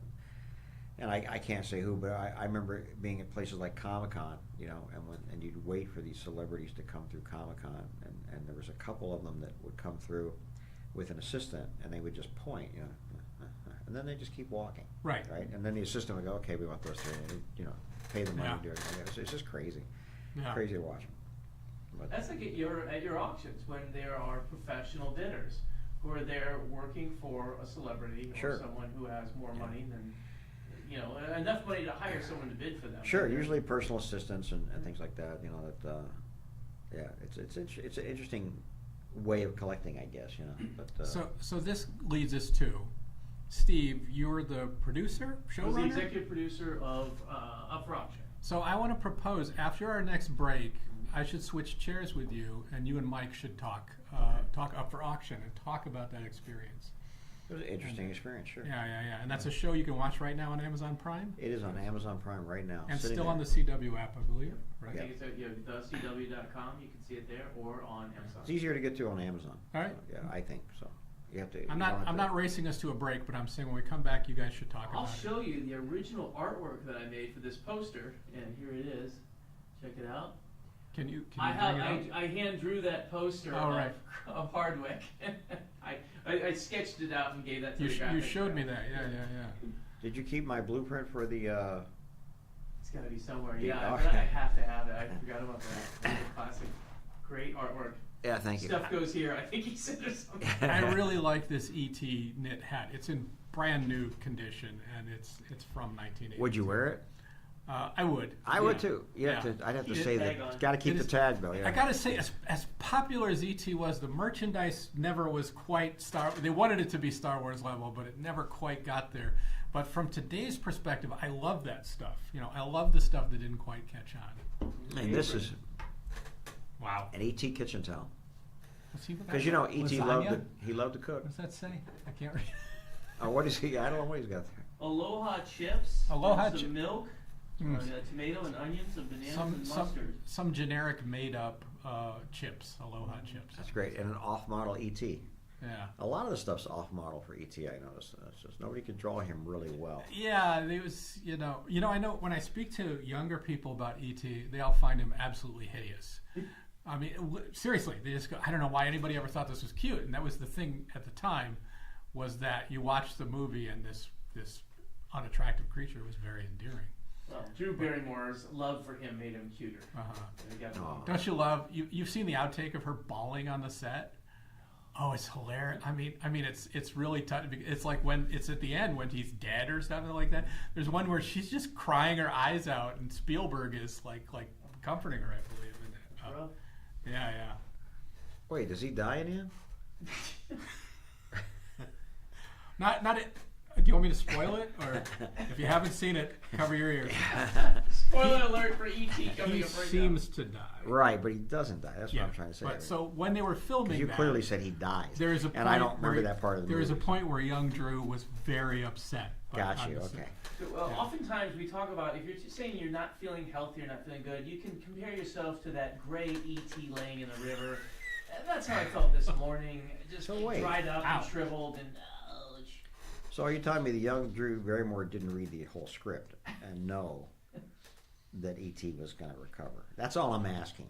I'm saying that children's brain development may not lead them to be that discerning in the moment. I don't know. She could be mourning just the fact that he was that sick and gray and crusty. She might have not got what she wanted for lunch. I don't know. It was just a long day. Yeah, it was a Poor long child day. labor law. Yeah, really. I don't care about the puppet. I'm just hungry. Hungry? Yeah. Drew, we So- apologize if you're listening. Drew Wait, and let me Demi. check. Oh, yeah, she's listening. Drew and Demi, you can come on anytime you want and tell us it's so Is straight. this time for my Drew Barrymore confessional? I should be on Sure. camera for this probably. Why? Well, we'll do it. We'll do it. Yeah. We'll I've do it got a after. Drew, okay, we're teasing this moment. I've got a Drew Barrymore confessional. I owe her something, and I'll tell you about it later. Wow. Wow. It goes along with collecting by it. It's a collecting story. I don't know if you want this on tape, but I do. Okay. I've tried to reach out to make amends to her. But So, folks, if you know Drew, let her know after the break. We're going to hear. And Steve has What something she's he on. owes you, apparently. That sounds right. Do you remember this movie, Heavy Metal? Very much, yeah. of course. Yeah. I was glad to see. I wasn't sure how this Laserdisc would do. you know? The funny thing about this movie was that this was done by several different studios. They were each given a segment to do. Right. Right? And so the animation changes drastically between whatever studio that you was Yeah. doing it. And one, I forget the one where the little kid becomes a man in a different land. Yeah. That's actually two different studios, and the characters change, their looks change in the middle of it because two different studios were doing the animations. You know, when you're watching this as a teenager, you see that and you think, oh, this is so cool. They're doing different styles for the different stories. Yeah. When you're an adult, you go, oh, they had such a great cost-saving idea. They just did them with different studios really quick. You know? I had no idea they were saving money. It was like liquid television on MTV. Right. You're just seeing different artists' interpretations that seemed fine to us as kids. And the word heavy metal, we thought there was going to be more heavy metal music involved. It was really Right. only like Blue Oyster Cult and Sammy Hagar, for the most part, were the songs on there. Yeah, well, I don't know how the magazine got the title Heavy Metal, but it was the PG-13 science fiction magazine Yeah. at the time. Going back, I saw a little bit of it recently, and I didn't realize how many familiar voices there are from SCTV and you think Saturday Night Live both in it. John Candy and Joe Flaherty for Yep. sure are both voices in there. Yeah, So. You talked about that artist that did the sort of Dungeons and Dragons. You said he'd be like the best artist in shop class at your high school. I'd say back when the games were illustrated, the best guy at your high school would do. Yeah. He would always have a copy of heavy metal in his locker. Yes, he would. Yeah. Yes, we've lost everybody listening to us now, except for Demi and Drew. I hope That's okay. They're still with us. By These the way, miniatures, by the way, they're tiny. I was about to say they're tiny and they're actually really good looking. This, because we're closing in on them, you're seeing a lot of detail you really don't see, as far as the painting. I believe it's 3/4 of an inch tall. tall. Yeah, they're amazing. They're actually really cool, So don't be put off by the paint job. It's actually a great paint job for the size of it, I think that's... But, which is, I can, as an aside, say this is a problem for us describing stuff for the catalog, because sometimes if the size is exceptional, either tiny or large, it's hard to get that across in the images we have here. You just see it on its own. You have to see the images of size. Hey, do you know the story behind these one sheets coming up? Not well right now. I know. They just re-released these in the theaters. Yeah. With some of their movies, I believe. Yeah, and they just have sort of joke copy on. They say inglorious black and white. And they're great. They're really very fun. I think they're 70s. Let me see. I got the dates right here. Re-released theatrically in 1974 from the 1932. Yeah. Yeah. I think it was an experiment with some of their older shorts, because I don't know that they were making anything in shorts in the 70s. Yeah, but think about 74. That's when Mickey was coming back with the pie-eye look, when that classic look of Mickey was popular in merchandise and stuff. So that must have driven them going into the theaters. That had to be, because this is it's an unusual thing for them to do. But making the posters, I thought, was really interesting too. And these are great posters. They really are. And what's interesting about them, of course, the original poster was full color. Yes. But they were playing unique. on the glorious black and white. Yeah. Because it was going to be played in black and white. So that's I like that a lot. And the next one's a very popular one, actually, Touchdown Mickey. Oh yeah. A very famous one.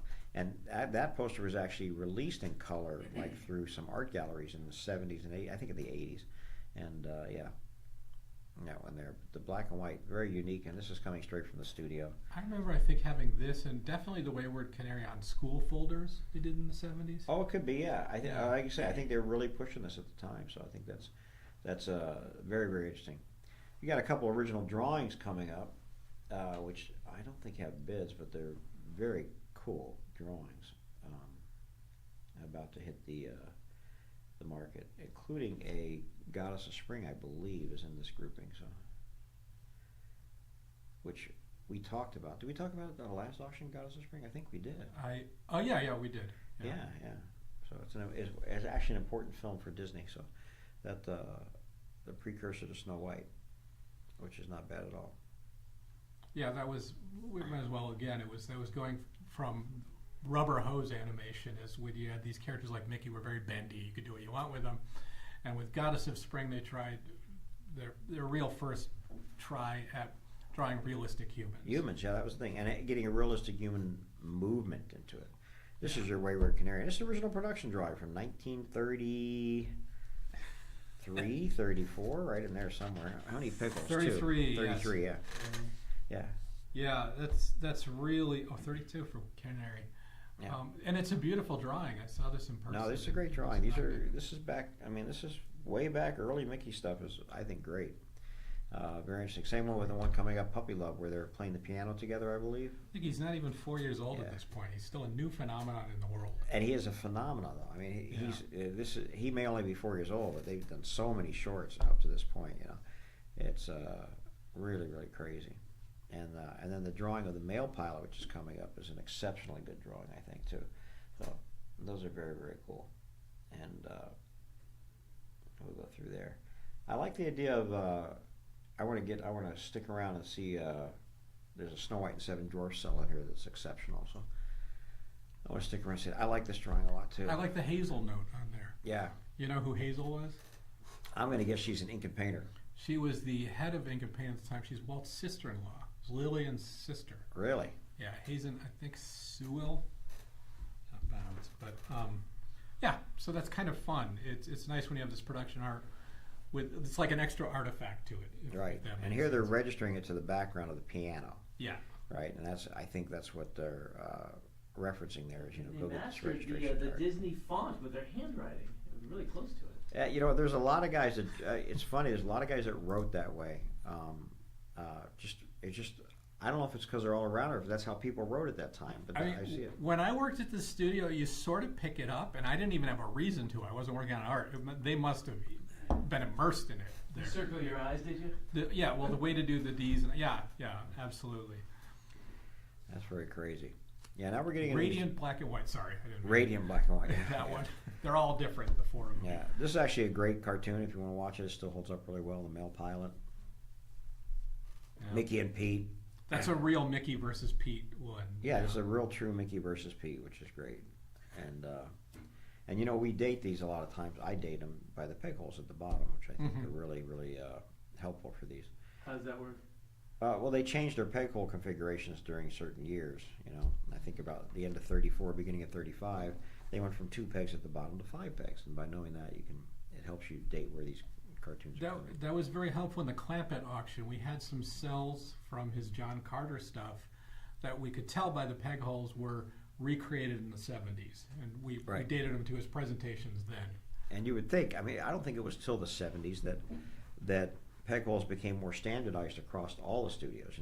At this time, every studio had a different peg hole configuration that they used. Some at the top, some at the bottom, some were oval shaped, some were square.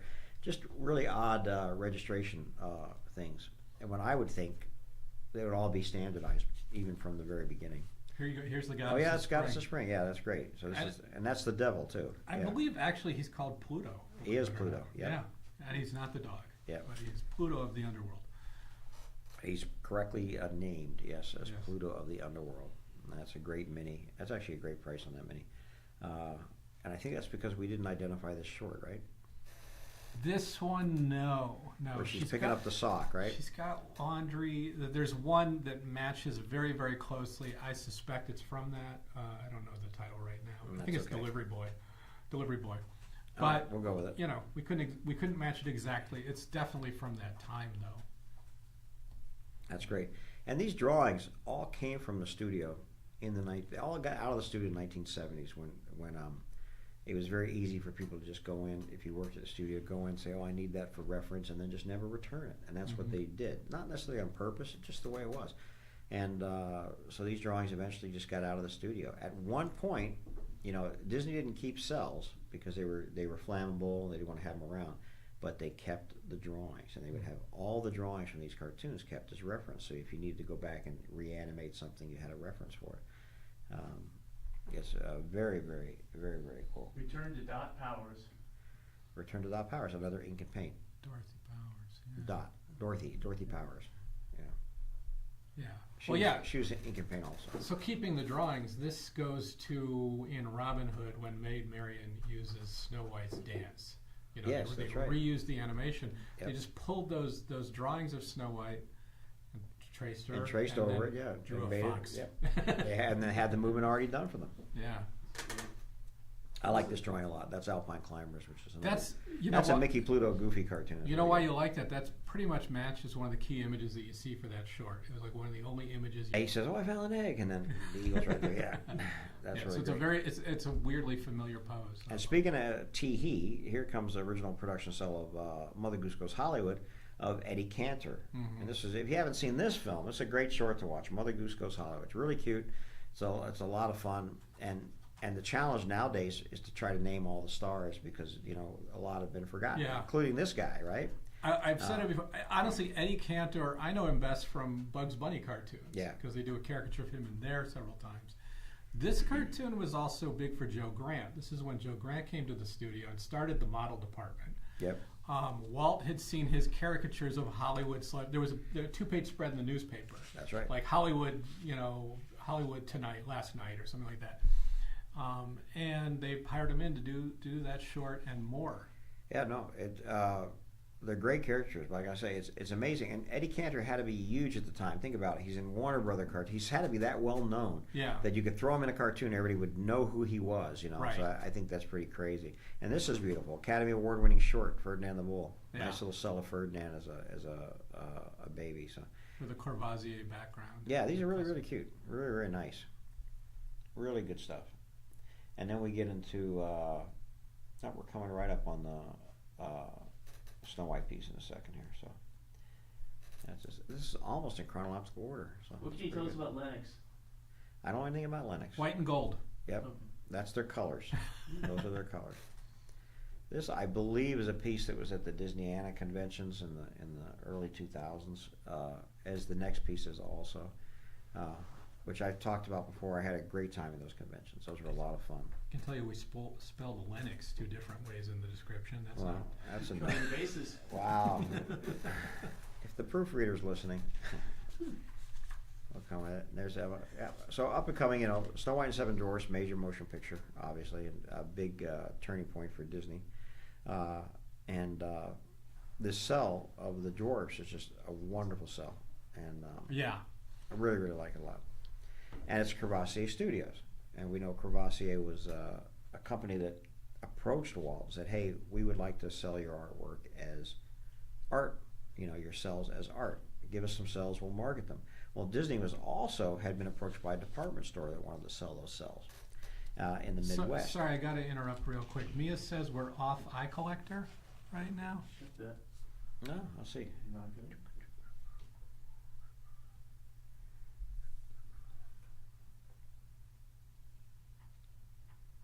Oh yeah, you may be. We froze. Stand by.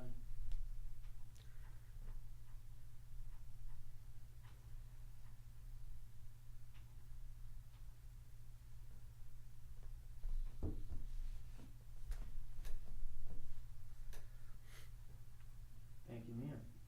Yeah, that's what they're there for. We're back. We're back. We're back just in time for the dwarf right here. All right. It's a great piece. 4 dwarves. Yeah. So interesting enough, I don't know if you all heard, but Disney started to market their cells with a department store that would sell them stapled together with a little tag, and we've had these before, very rare to find nowadays, that had, an original cell from Walt Disney on a little tag that was stapled to them. But Crevassier said, no, that's not the way to sell them. We want to market them like art and do exhibits and stuff, and that's where all the Crevassier cells come from. I'm glad that sold. I think that was a great deal. Yeah. Absolutely great deal. That's a nice piece. And I love these early pieces from the Carthay Circle in Los Angeles. First presentation, December 21st. Is Carthay Circle still there? The theater is there. I don't know what the name is now. But yeah, it is still there, basically. It's also a great restaurant in California Adventure. Yeah. Based on that. Just so you know. Oh, yeah. Yeah, I've been in there. Yeah, who hasn't? Brr. Hey, it's 1 o'clock. Let's take a brief lunch break for us. You guys eat while you bid, and we'll eat while you bid also. And then we'll come back, and Steve, you'll come over here and we'll talk some more. Talk Drew Barrymore. Remember, this is a very, very deep story about Drew Barrymore. Can't wait to hear I it. overbig. Here we go.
Check.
Audio check.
Stay tuned.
1, 2, check.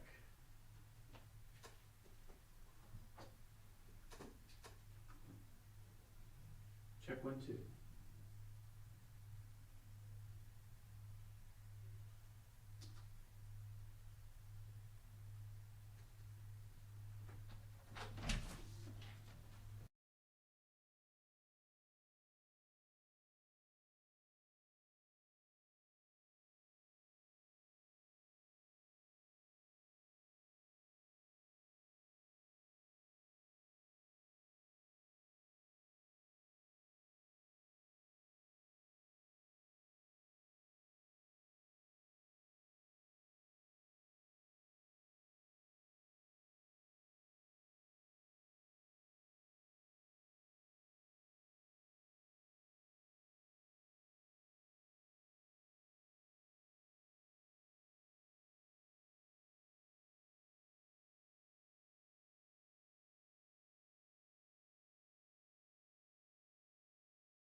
You want me to? And to check 1, 2.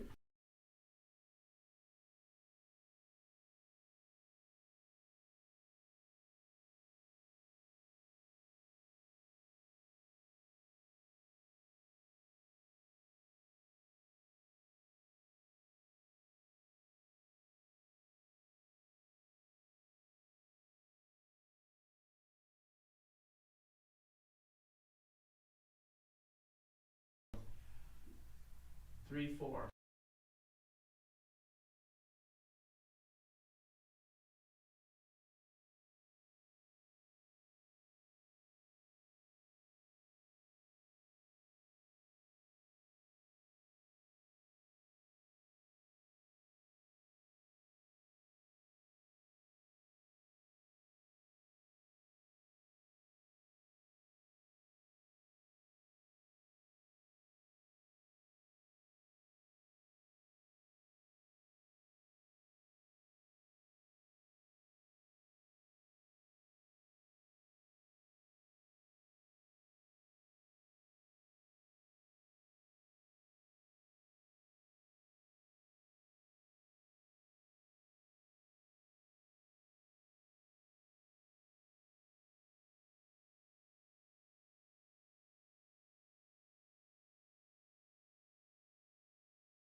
No bids on the I site. checked 1, 2.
Audio's on, stand by.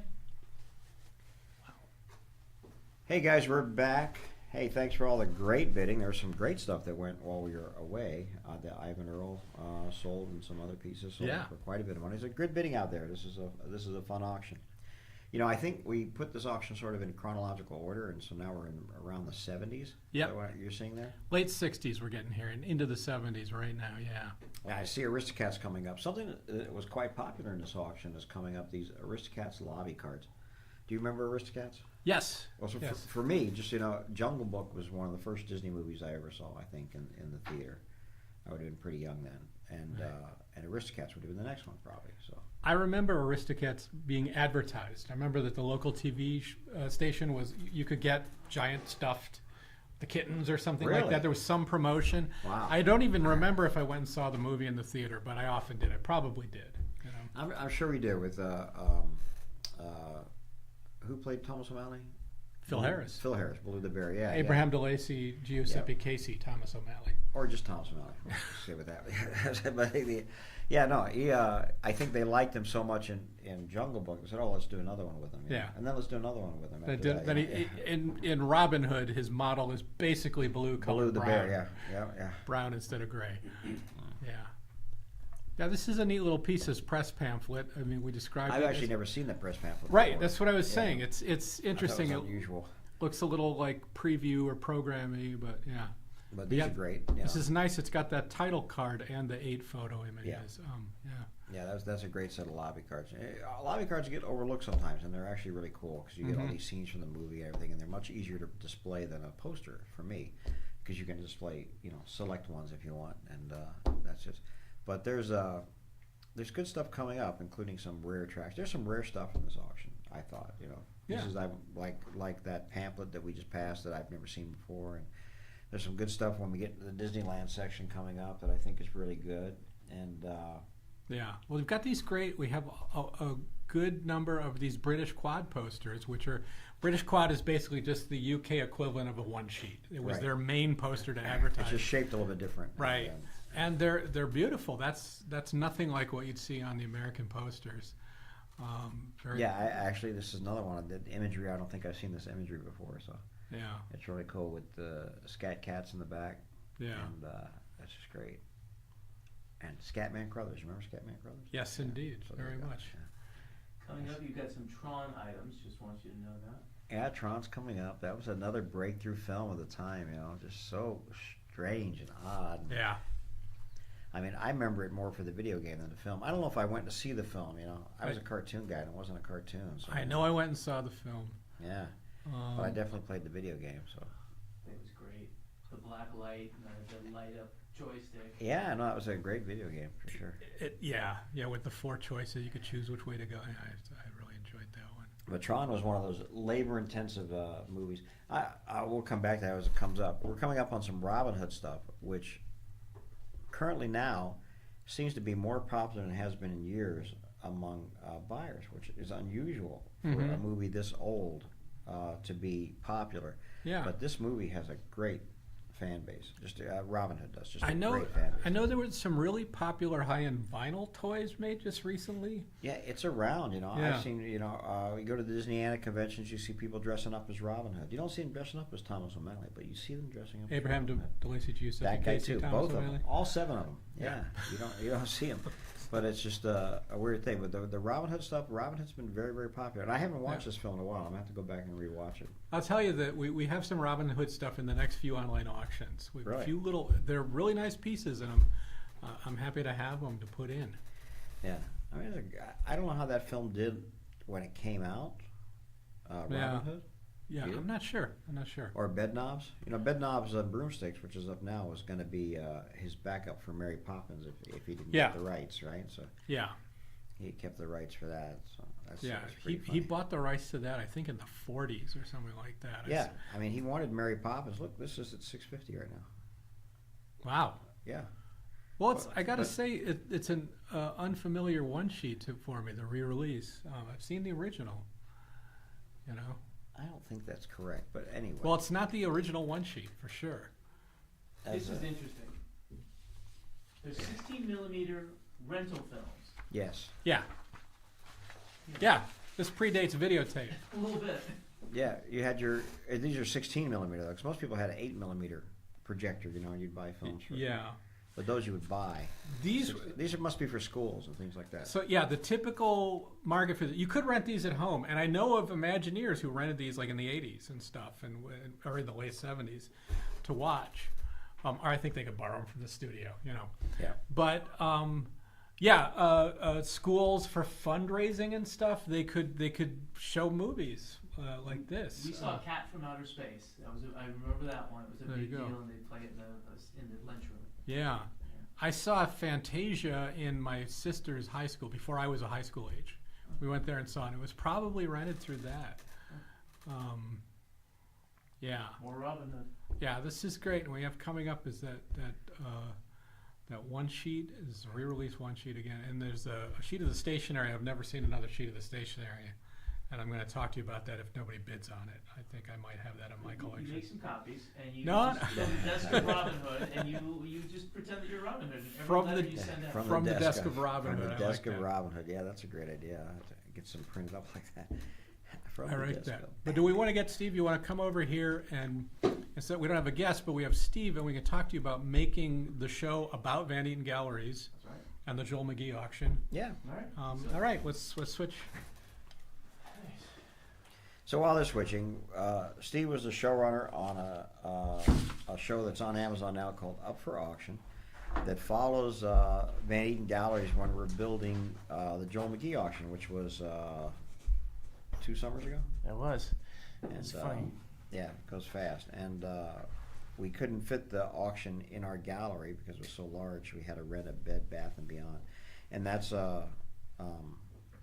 pretty much what the whole series is about, right? Yeah, it was. And showrun, I should make sure everyone knows this. Some people think that means you're the guy getting the coffee and the donuts. You're the runner. No. What? I know. I did more than that. You make all the creative decisions from the beginning. It was essentially a pitch, and they said, we're going to show these people making an auction and show them auctioning off a bunch of really cool Disney stuff, and which is not necessarily a TV show. And so we have 2 things that really build interest in that, and one is a ticking clock. The first 4 episodes are how we meet Mike and Janine and the staff, and we figure out how are they going to do this thing, because the date is the date is the date. And you guys had, it was a lot of pressure. Was it not, to get ready? It always is, yes. You didn't even know where you were going to do it. Even these onlines are a lot of pressure when we're trying to hit a date, get to the right date on stuff. But that's very, very funny. So to be clear, showrunner means you run the show. Yeah, making all the creative decisions from the beginning until the end. And get the coffee and donuts. And well, Because that's the part I remember. I actually had someone. I got coffee for you. Oh, I thought you But got it for I would everybody. ask someone to get the coffee, and that was Wow. a production assistant who would get the coffee for me, and then I would present you with it and take all the credit. That's what it was then. That's what I thought. Wow, Steve got me coffee. Wow. Love that guy. That's cool. Yeah, and so it was funny because we met that fateful day. I met with Chris Hardwick at the deli right down the street, which is the same deli where they decided to make Ghostbusters, which is why that place is famous. And Wait, that's why that place is famous? it's the only reason. That's good to know. They decided to make 'Cause Ghostbusters. I didn't know the place. It's a restaurant down the street from us, guys. When you come visit us, we can take you there and you can see the restaurant where they decided to make Ghostbusters. Ghostbusters. I wonder why all the tourist buses were stopping, and everybody was taking pictures of the place where they decided to make Ghostbusters. It's not just for the pastrami. But, Which Ghostbusters? the very first one. Okay, I just want to make sure I know. Oh, of course. Please.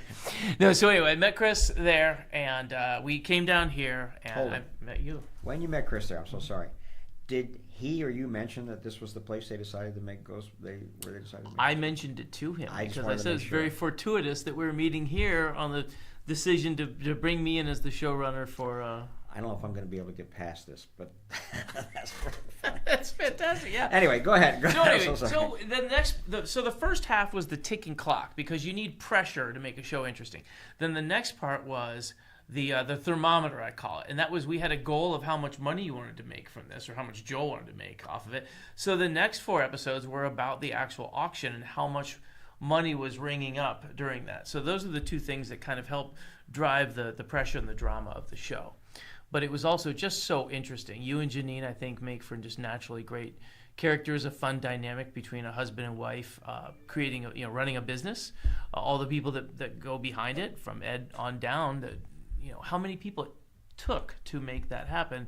And then, of course, Joel McGee himself is such a character, bigger than life, and how much he loved all of these items and how important it was for him to, what you guys did to curate a museum was absolutely fantastic, and it couldn't have been done in a place any smaller than that Bed Bath & Beyond. Yeah, no, that was crazy.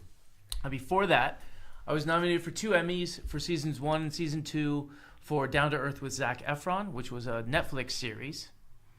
But then before that, I moved here from Ohio, very young, with $275 in my pocket, no car, no job prospects, 2 duffel bags worth of clothing, and kind of worked my way up, figuring things out in the entertainment world. That brought me to the point of being a 2-time Emmy-nominated producer in television.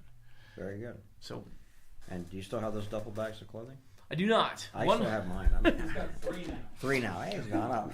One of them was from free. I'll never forget. I never smoked, but I collected the Marlboro miles and got my duffel bag for free through that. So yeah. Really? Yeah, absolutely. That's funny. I have. I probably still have them because I also am a hoarder. But I picked up a lot of Joe Camel stuff for free when I was in college. It's just because they put out all this promotional stuff. I mean, I didn't smoke, and I guess now that I look back, I guess they were trying to get me to smoke, and I didn't know it. They sure were. That's right. Gosh. Imagine, I just thought he was this cute character. I didn't realize it. What was fascinating is all this Marvel gear at the time was for this rugged outdoor life. And so there was like a Marvel sleeping bag and an outdoor jacket and the duffel bag. And I had saved all this stuff. I had saved these, and my buddy and I were going to jump in a van, and we took a month and a half to move to California. And so we had all the Marvel gear getting us through it all. Where are you from in Ohio? Somebody asked. Marion, Ohio. Home of Warren G. Harding. Wow. Central Ohio. Gosh, you have so much trivia. Wow, Marion, Ohio. You can't walk into Marion without Crazy. knowing that Harding lived there because Warren G. Harding? Yeah. And who was he again? Greatest Kidding. president ever. Greatest president, yeah. Greatest president from Ohio of all time? Mm-hmm. That could be. Yeah. That's funny. So, interestingly enough, I moved out here with my buddy, and we took 2.5 weeks to get here from the East Coast. Yeah. Just driving, having to stop and do that. Yeah, it was a lot of fun. And we just had a van full of stuff, and that was it. You see the Grand Canyon? Oh, yeah, we stopped there. We Had hiked to do it. We hiked it, yeah. Nice. Yeah, which was brutal. We didn't, we kept seeing these signs that say, don't go past this point without food or water. We said, oh, that's stupid. We can So We're we tough just kept guys. going down. Yeah, we were tough guys. So I forget, it was like 6 miles down, and it was downhill. There was nothing to it. But the 6 miles coming back up took like 8 hours. You almost died. Oh, we almost died. We got to the top, and we had to find the nearest hotel, and we just collapsed. And that was great fun. We slept in a van. We were not so highfalutin to have a hotel room, but That's what Hotel 6s are for, man. I think They're we got like sleeping in a van. So that was yeah. all the vans probably had nicer stuff in them. I think we got one in Vegas, but yeah, and I moved out and I came to Redondo Beach and I was looking for a place to live, and we had found this guy. He was willing to take two guys and let them live in the same bedroom, which in 1993 seemed a bit odd to some folks. Wow. And we're like, look, we're just really, really poor. There will be nothing going on in that room other than us being poor. Was that in the contract and the lease? Yes, it was in the That's contract. so weird. Yeah, so anyway, through that, I wound up with this guy who was like, well, we could use a couple extra hands. And so he worked for this guy who did this thing called Pebble Tech. And if you don't know, it's like these little tiny pebbles in a epoxy coating, and they would put it on stuff. And so I was moving cement bags for maybe $10 an hour. Construction. And those guys that hang out in front of Home Depot, if I hadn't been available, they would have rounded up a couple people there. That was my first job in LA. That's funny. Everybody, it seems like, moves to LA from somewhere else. You're from. Yeah, I'm from Syracuse, New York. Syracuse, My that's mom right. is from LA. Well, that's just weird. But where does she live now? Syracuse. You're supposed to say, yeah, exactly. Switch. Yeah, exactly. That's yeah. It seems like everybody has those stories, where they come out and they start, start off small and do something. That first gig, so brand new from Ohio, wide-eyed, wonder what's going to happen next. I got this job where I'm getting covered in like liquid cement, and it was just awful. And lifting the cement bags, one of our first early gigs, I'll never forget. It was at a condo complex. I think it was about 3 to 5 stories tall, near where the old Virgin record store was on Sunset Boulevard. Mm-hmm. So this would be West Hollywood, technically.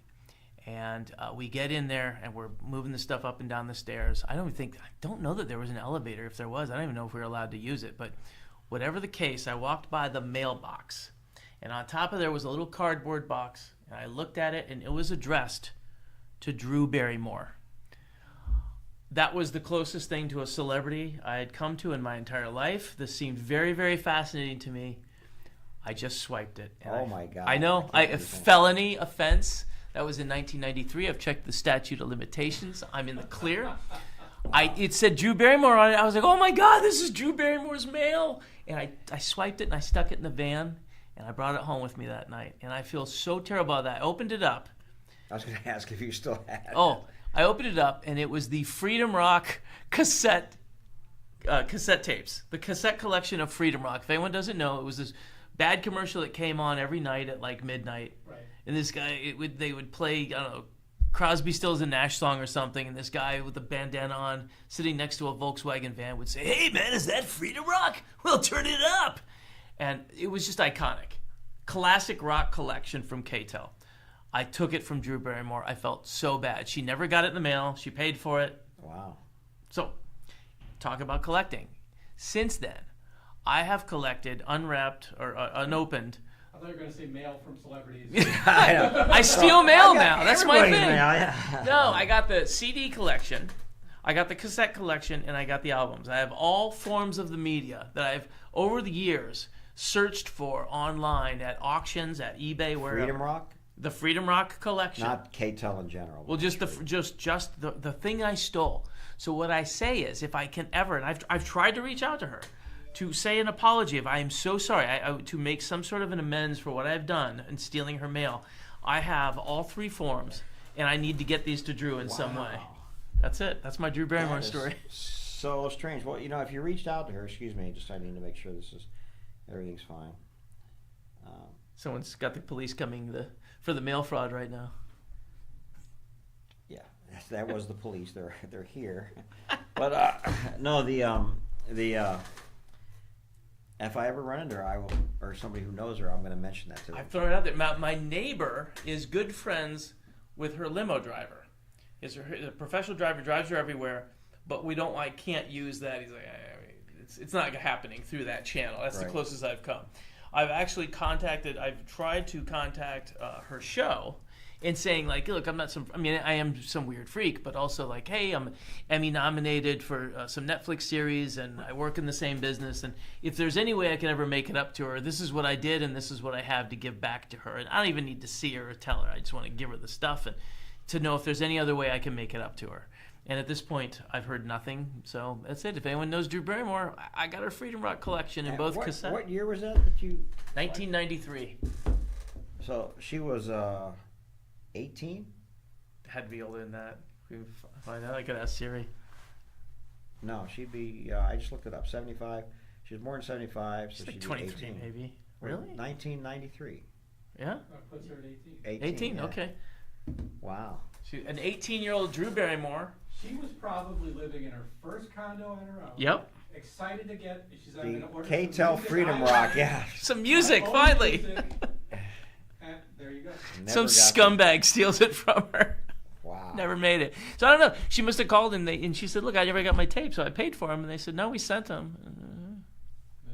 That's Well, it. no, I think back then, I don't know how they did that back then.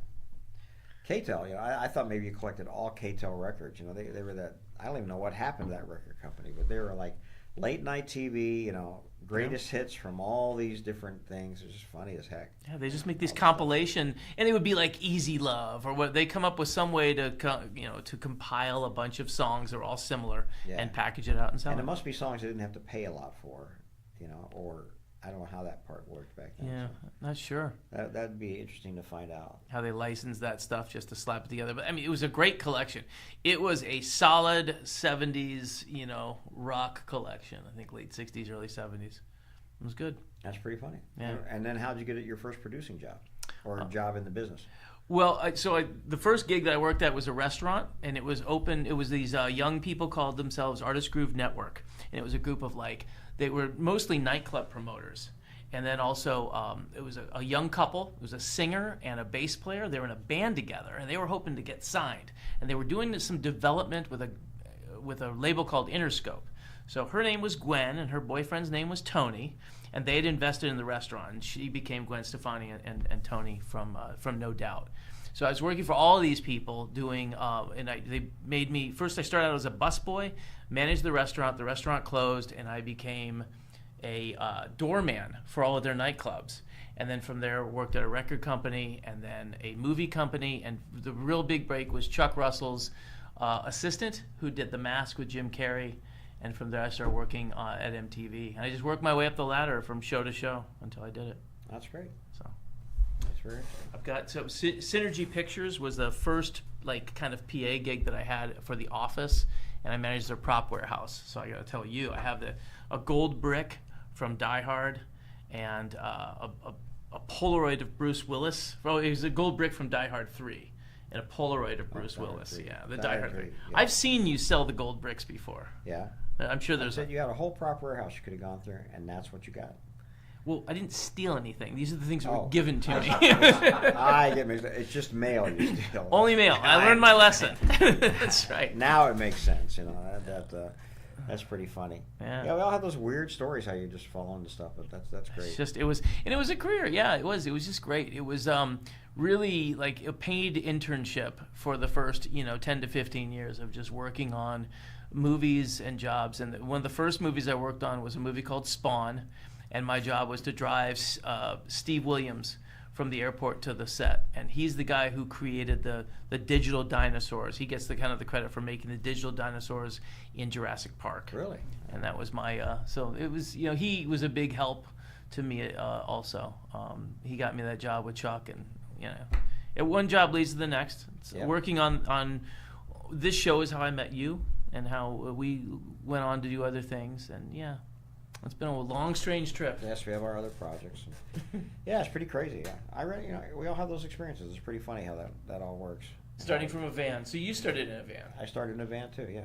And then you started collecting. Well, no, I see. Yeah. My whole life I've been collecting, I think, but I was a big cartoon nut. In high school, I was the nerd. I mean, some of us went for Star Wars, Star Trek, but I went for cartoons. I really liked them. In fact, I wrote a halftime show for my high school band based on theme songs from cartoons.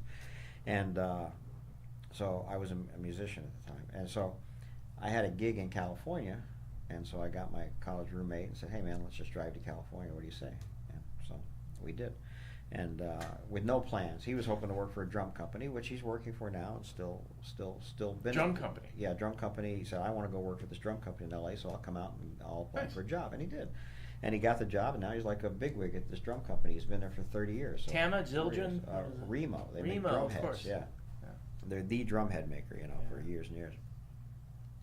But me, I just hopped around from job to job and stuff, and I knew what cartoon cells were, but I'd never owned one. And then I found a guy's wallet, literally found a guy's wallet in the street, and he had a business card in there that says, I sell cartoon cells. And so I said, well, that's really cool. So I called the guy up and said, hey, man, I found your wallet, yada, yada. And I took it to him, and he gave me some cartoon cells as a thank you for finding his wallet. These are the first cartoons. I said, oh, man, these are so cool. What he was doing, he was setting a hook. Is what he was doing. So I had just done this gig that paid me a lot of money. It had a lot of money. I didn't have to work, and so I was just going around. And so he says, "Come on inside. I'll show you some more." And so I started buying these cells from him. Mainly they were Warner Brothers cells for the most part, from the Bugs Bunny show, things like that. And I bought everything he would show me. I would buy, So I would buy 10 Bugs Bunnies. And You 20 probably bucks. lost 4 or 5 wallets. I was going to say. Yeah, right. Yeah, he had these such cheap he had wallets in such his a business fish with card. me, I can't tell you. But he's a nice guy, and he was running out of stuff, and I wanted more stuff, And I would buy, like, he'd get in 10 Pink Panther cells, and I would buy all 10, and stuff like that. And Collect so, them all. Yeah, so what would happen is, at this time, cell collecting was just starting out, and there'd be these galleries back east, and they would call this guy and say, hey, I need a Bugs Bunny cell. And he'd say, I just sold every one I had to some dude, from South Carolina. Said, why don't you just call him up? Maybe he'll sell you one. So then it hit me that I could buy these from this guy and sell them to other people for more money. And all of a sudden I've got, I can buy more cells. That's all I really wanted to do. Star is born, yeah. So that was the beginning of it. And then this guy was nice enough. I said, where can I get more stuff? Because he just had Warner Brothers. I wanted Disney. And he says, go to the bowling alley down the street here on Tuesday nights. There's 2 guys that when they were kids collected all this stuff out of trash bins, and they're sitting on a fortune, and they bowl Tuesday nights, and that's where they do their business. And I said, well, that's weird. So Tuesday night I go to the bowling alley. That's their office. And sure enough, that was their office. Yeah, sure enough, there's the bowling alley was leagues, right? And it's like mixed leagues, and there's this bowling team where there's 20 people standing behind them watching, and they're all dealers of art from art galleries all across the country. And in between frames, these guys are showing them art and doing deals and stuff like that. So I couldn't get near these guys because there was all these people in front of them, you know. But I know how to bowl, and there was only 3 people on their team. So at the end of the night, I said, "Hey, you guys need a 4th?" And they said, "Yeah." So I got on the other side of the thing, and that's how I got to know these guys, and that's how I started buying, and I made the bowling alley my office also. It was great, and that's how Had I you got been a into bad this. bowler, this whole place might not That's be here. right. This was all from bowling, yeah. And in fact, the girl who was on that team, and this had to be 1980s, you know, late 1980s. When I opened my gallery, I hired her, and she's been our shipper ever since for the last 30 years. And I met her from the bowling thing. So it just all And I all know her falls into back. place. She's in the back there. Yeah, she's of back course. there. Yeah. We interviewed her for the show. Yeah, all that kind of stuff just happens and just falls into place. I'm a big believer in that, so I think that love was it. really cool. Yeah. So That's amazing. yeah, that's how it's just luck of the draw. And then from there, you know, I said, gee, I was going to this frame shop to get my stuff framed, and the lady said, you know, you could put some of this on the wall in here if you want. I said, yeah, I'll do that. And then she said, you know, I've got some space right here that you could open a little gallery if you wanted. And I said, okay, I'll do that. And that was the beginning of it. So just and now it's real work. You know, before it was easy, but now it's real work. There's a Who Framed Roger Rabbit cell coming up here that's really nice, by the way. I gotta say, this Oliver and Company said it's a real oddity with the Touchstone Pictures copyright on it, Why is that an oddity? because it was never released through Touchstone Pictures. Huh. And I called Disney Publicity and asked them about this. They don't remember it ever being put out that way, so that's a very unique set. That's interesting. I didn't know that either. Yeah. It, Well, I did it really come like out what as you being did. from Disney? Yes, Oh, it's okay. a Disney animated film. So, but it was at a time when they were trying to get more audiences to the Disney animation, so they might have, but, you know, this is the guy that would know, that was there at the time. He's like, I don't remember Touchstone Pictures. That's funny. I really like these invites too. I haven't come across those before. This would be a nice collection to put together. You know, premier invites for as many, going back as far as you can go. Yeah. You know, that'd be really cool to have a collection of those, I think. Is Jerry Beck? He was a gentleman that you know, right? Sure, I know Yeah. Jerry. Okay. So Jerry, I don't know if you know. I was thinking about dumpster diving for art. There was a guy. His name he's still alive. Tim Walker was Sure. an artist. Oh, we know Tim very well. You know Tim. That's right. We talked about this. I just love his story. And for those who don't know, Tim Walker grew up in Burbank. He would he would retrieve the discarded art from the dumpsters and Yes. taught himself Hanna-Barbera style, and eventually became an artist for all the major Yeah, cartoon. yeah. He directed Tweety and Sylvester Mysteries for Warner Brothers and TV series, and yeah, quite a while been around. And even more amazing, he got Parkinson's and it made it so he couldn't draw with his right hand. So then he had to reteach himself to draw with his left hand so he could continue drawing. It's a pretty amazing story. The book is called Drawings from the Left.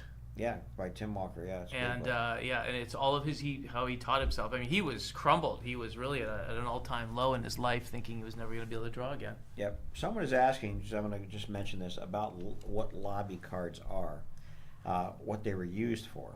And it's literally, they would be hung in the lobby, usually on a wall. Yeah. They wouldn't be framed up usually, or they would just be displayed in some way in the movie theater, just like a movie poster would be. I remember seeing them in a theater stand. They had a frame, and they would switch them out. And I remember looking at them by the concession stand while waiting for somebody in the bathroom or something like that.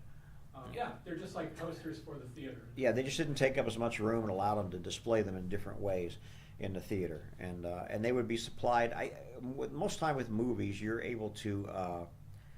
They'll send you something if you're a movie theater owner and say, hey, you can order, these posters, this banner, whatever you want, and that's how people would get them. Because some theaters didn't use lobby cards at all, I'm sure. And generally, they're like 8 scenes from the film to give you an idea of the film. Just Exactly. like a little sneak look at And it. when they would sometimes they would have them so they could kind of stand up on their own, and they'd have them on like a table, like a card table practically. You'd have a couple. I never saw that. Never saw those. Yeah. I would see like either on the concession tables or on the counters and things, but they would just be like, what are those little ones that would just stand up like this tall? Is this Counter something? displays. Counter displays, I guess. Yeah. Yeah, interesting. This is a great seller, Roger Rabbit, Jessica. I'm glad it's got those bids on it. This is a really important scene, really a key scene for this film. So, fantastic. This was such a breakthrough film, I think. This is right before Little Mermaid. This is Spielberg and just a key part of the Disney Renaissance. Like the very takeoff of the Disney Renaissance for me. And it's really nice to have this happen with both Mickey Mouse and Bugs Bunny together on screen. Daffy Oh and yeah, Donald. that was a That big deal. happened once. That was a big deal. Yeah, all these characters in the same place. Is that Roger Rabbit? Yeah, Roger Rabbit had Bugs Bunny in it, even though it was a Disney cartoon, and some of the other Warner Brothers characters, Betty Boop, of course, and so they A lot of them show up at the end, but famously, Bugs Bunny and Mickey Mouse had to be on screen the same amount of time. Warner Right. Brothers. So that's why they share the scene together. Same with Daffy and Donald. Tweety's in it. Yeah. Also, they all get their screen time, and at the end you get Universal's Woody Woodpecker. Mm-hmm. Even I think the Pink Panthers in there, Yeah. some ahead of their time. Yeah, they had to really get all these studios to get permission to be in that because pretty amazing. And a big deal because this is just before we get the giant boom of CGI. So this is like all the rotoscope technology of getting a cartoon interacting with a movie. It was a big deal then. No, that's hard to do. That's the same thing with Tron was the beginnings of that of course, they've done live action and animation back since the Alice comedies and before. Yeah. Fleischer did it with Coco the Clown, but they it was a very labor intensive. Very labor intensive. The amount of puppetry, basically, with guns and things Yeah. for the weasels to be holding, it's amazing. And each frame of film then has to be blown up, and a cell placed over it, and and then refilmed, and just incredible. Yeah. What else about in working on Up for Auction? I'm trying to think of how being on that show affected you, or how many people noticed you from that afterwards, you and Janine.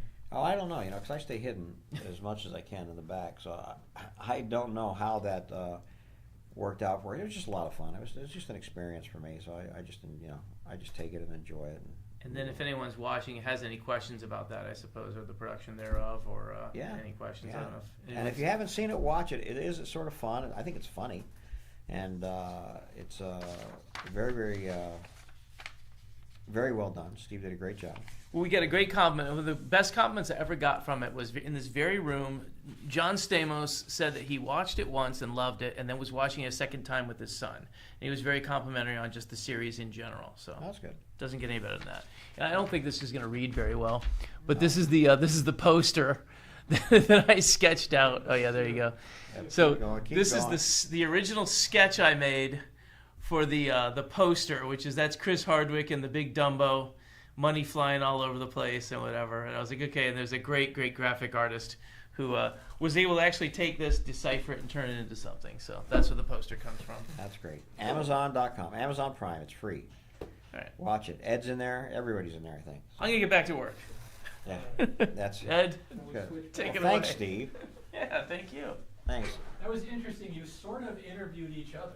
So We did. Got our little backstories, That's Yeah. the funny thing about living in LA is everybody has a little backstory, Yeah. And everybody, for the most part, comes from somewhere else, That's, And eventually steals mail. and still, Yeah. I'm trying to That's think. going to sit with me for a while. I have a feeling I know somebody who knows her, so I'm going to really dig into that. Yeah. Fantastic.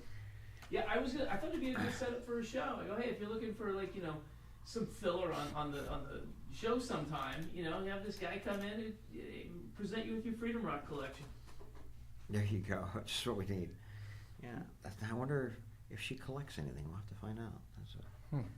That's pretty funny. She might be interested in the ET stuff. Or not. Or I bet you never she's- know. You always wonder about that, but I bet that's like she's probably so tired of that, right? Either wants to forget Well- it or already has everything you could. Yeah. What you see with you see this with the Star Trek actors. A lot of them wanted to distance themselves from that, and as they got older, they came back to it and Yeah, wanted sure. to celebrate it as what they're known for. Can you scooch in just a little? Scooching. But she's known for a lot, and she does a lot more now. Even she's Oh, yeah, very active. yeah. Yeah, so that's pretty amazing. I really like these are like little Japanese, they're almost like blind box toys. I think they're really cute. Really. Well, I don't know these at all. I know the Beauty and the Beast Lumiere that's coming up, though. I like that. Oh, for sure. let me grab. It looks like, is there lost my articulation on these at all or no? you sort of assemble them from parts. Ah, So that's it. It Okay. looks like. Ah, You can see there's the second mouse has what looks to be separate legs. Yeah, they're fun. And there's a company that they are known for. I'm going to scooch Furuta, 2000s. We have a few more of them coming up, But that Oh, was yeah, a they were nice, inside Fruta Choco eggs. So it'd be like the Kinder eggs. yeah. So it was inside a piece of Just chocolate. like this. I love the. This is another thing you could collect is these ticket T-shirts. Like I have a T-shirt that was just from the premiere in my hometown, Syracuse, for Star Trek 4. You know, it was just to get you in for Star Trek 4. This Wait, was to get wait. you the. Does that get you in? It did. Yeah, for the world premiere. That's the ticket? Yep. You had to wear the shirt? I guess so. Or hold it. Yeah. Yeah. Or hold it. Yeah. Or bring it? Look, Yeah. I got my shirt. Really? Yep. That's sort of weird. That's for a photo op. Think about it. You know, Yeah. you take a photo of the theater full of people wearing Wearing the the world T-shirts. premiere. That's I don't great. know. And for the rest of the week, they're walking around with the shirt on and promoting the movie. This is before eBay. You know. Yeah, before anything, yeah. The Yeah. world's changed, I'm telling you. This is a cute piece. I really like this. I kind of want this. What lights up? His head and his arms? Oh, the three lights? thing. Yeah, they flicker. That's great. Yeah. That's very cute. We had a Lumiere puppet in one of our last auctions. So. From one of the cruise ships. Yeah, it was great. Yeah, it was a big one. Yeah. It was, I was at the Academy. If you go to the Academy, I'm pushing the Academy. They have on display right now a bunch of pieces from the live action Beauty and the Beast. And they have Lumiere. It's amazing. The prop is amazing. Was it like a model? I remember him being CGI animated. No, they have, because they have, There's an actor. no, I don't know how this was done, and now you think about it, because that would be CGI, but they had Cogsworth also. They had a Cogsworth. Like this little Yeah, ones. yeah, like full-size Cogsworth. Well, they must have them, they must have to, well, I guess they could CGI They it. might have been maquettes that were Or used for stand-ins, right? Right, for That's stand-ins what- and to set probably eye stand-ins. lines and That's, stuff. That's what I say, but they're beautifully detailed. These were just amazing. Really, really nice. That's funny. When I was there looking at them, I didn't think about CGI at all. But now you say it, I go, oh, okay, you're right. Yeah, they didn't have a real magic clock. Or They didn't, because it's Disney, and I thought they did. all right, that's Okay, fair. so- That means the but, movie succeeded. But yeah, I actually like that display as much as I like the Jaws one. All the props they had from the live action Beauty and the Beast, really cool. Oh, cool. And from they have a bunch of stuff from Barbie there also, Cool. because the same set directors. Where's the museum located? Wilshire Boulevard, Okay. Los Angeles. Oh yeah, right Beverly in Hills. that museum row. Yeah, area, it's right yeah. right across the street from the Peterson Auto Museum, which Gotcha. is always fascinating, and, Yeah. and next door to LACMA. You've got some Rocketeer stuff coming up. Do you want to talk about that movie at all? Have you seen that movie? Yeah, I saw that at a preview screening 2 weeks before it came out at Universal Studios with Henry Winkler in the audience, and that's all there is to note about it. Again, just name dropping these guys. You saw He was that. on the other side. I just you just notice you You can't. steal his mail? I did. You go, hey, if he's here right now, he's not at his house. I think go through Weirdly, Yeah. it was Freedom Rock too. Yeah. Yeah. Everybody was ordering it. This is what's good. This movie, like many movies that we show here, has this core following of people who really love it and love everything about it. I think it's Yeah. because of the comic book, but Yeah, they really have a it's- great following for it. Well, it really rooted itself well in that pop culture of the 1930s in Los Angeles, with the Bulldog Cafe was a real Yeah. place. Yep. Howard Hughes and a lot of stuff used in it are real places, or even the big villain guy, the tough guy, is based on a real actor from back at the time. You know what I mean? No, I don't. Yeah. I have to look up his name, but he was in horror films and thrillers as a thug back then, and they made the new guy look like him. So it's got that classic feel to it. It's a lot of fun. That's amazing. So we're in the 90s now in this book, obviously, in this auction. Yeah. We're just sort of watching how these things are moving through here. I'm anxious to get to the Disneyland stuff because I like the attraction posters and some of the other stuff in there. So. We have a lot before then because we have the pins, we've got Tiny Kingdom and Olcheski. Or actually, we have And 200 Harmony lots to Kingdom. go. So What's that? we have like 250 lots to go. We have 120 lots until we get to Disneyland. Right, and 250 lots left in the auction. Right. Yeah, so that's not bad. So we're moving at a fairly good pace, and you guys are keeping it busy. This is more bidding than we've seen in a while, I think, in these online auctions. So we appreciate that. And it looks like we have more people online for this one, which I also appreciate quite a bit. So. Send in questions. Send in questions. You know what we'll do? We'll take another quick break. I have to anyway. So it's 3:05. We'll come back at 3:20. All right. Take a quick 5 minutes. That's 15 minutes. Whatever it is. 15:05. It's a slow 5 minutes.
good friend. Yes.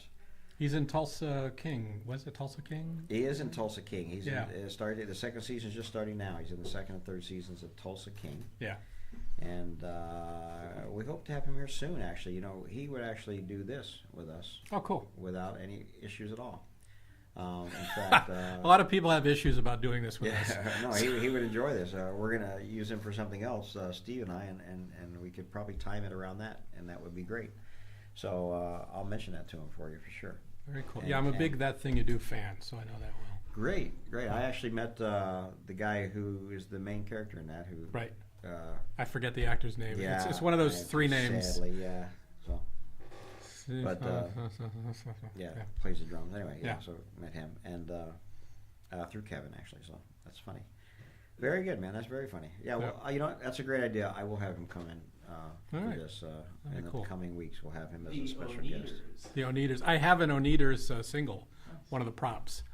Yeah. Do you really? Yeah, the white one that they sell themselves at the pizza place. I wonder what happened to the Uneaters. Gee, we all know that movie. So anyway, back up. Hey, we're in the pin section of this auction. The auction. Thanks. I'm so tired, folks. You have to forgive me. Yeah, this is always good, and pins always do great. And we were just talking about how sometimes a pin will go for $5, next time it'll go for $45. Just depends on, it's odd how auctions work and how that does. But either way, I think they're great deals, and congratulations to those people. But and we've talked about this before. What's up now is the eBay pins. Yeah.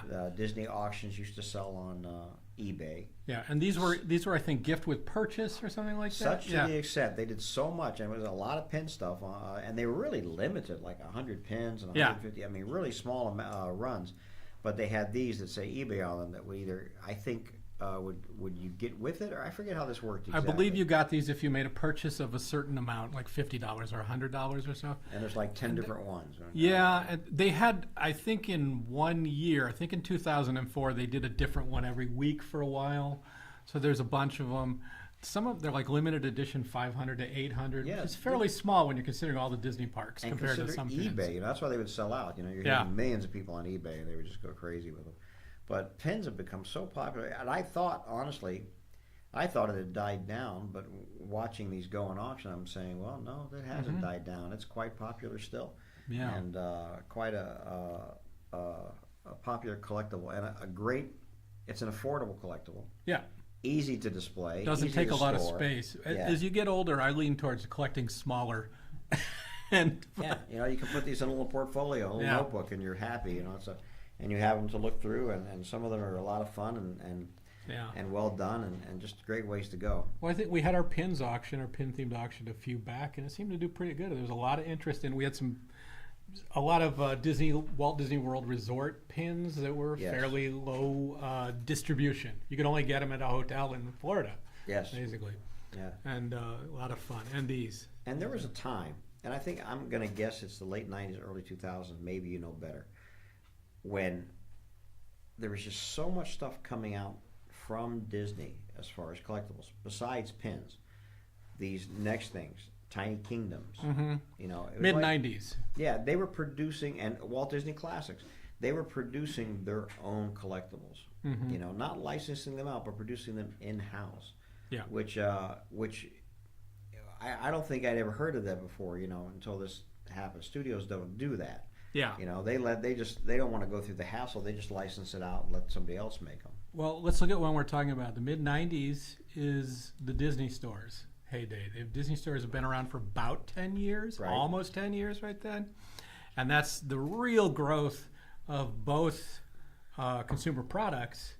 Remember, kind of before that, all of Disney merchandise would have been licensing. It would have been licensed to outside manufacturers. Suddenly we had in the company, we had consumer products, and part of them was licensing. And things were being made just for the Disney stores. The Warner Brothers stores were popping up right after the Disney stores. And, they paralleled in a lot of ways. They had their own version of, I would be surprised if they weren't manufactured but in the same place. They had Tiny Kingdom figures that go under a different name. But they had the Warner Brothers, the Looney Tunes characters, Batman animated, Wizard of Oz. Very similar presentation, different shaped box. Exact same type of figures. It was just popular in the 90s. And beanies.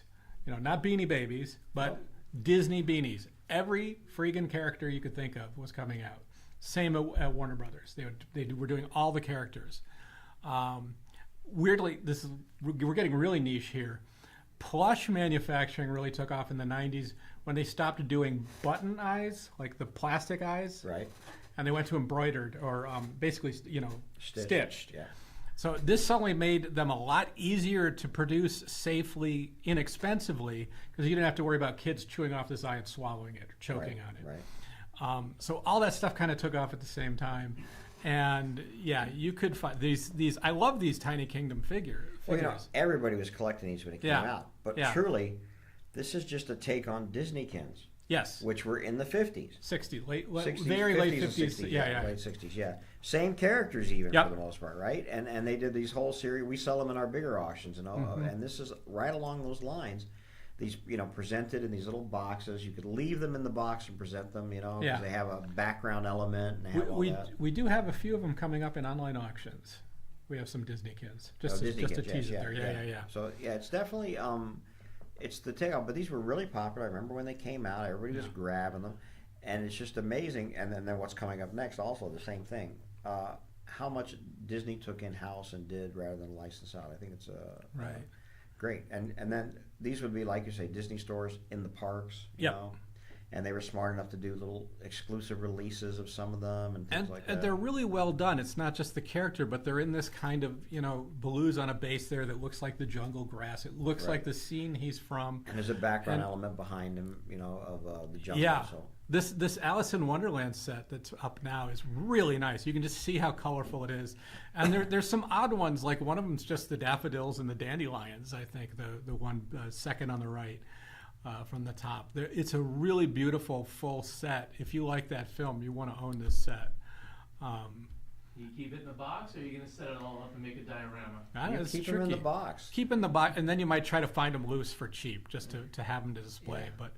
But and actually, the boxes are well enough made that you could open them and display them without destroying the boxes. I think that was a move they made in the mid to early 90s, where suddenly like, okay, you can put it back in the box, just save it, it'll be okay. And then we get to Olszewski. We get to Olszewski. This is another thing. Here's a guy that was doing miniatures for Goebel, and that's where it started. Disney would license Goebel to do some dioramas, like Monstro the Whale, with a little miniature Pinocchio and Geppetto on a boat, right? Yeah. And this was the guy who was doing the miniatures for Goebel. Yeah, it's interesting to see even early on that Goebel put his name on it. It's Goebel's This by Olszewski, and that's when he was.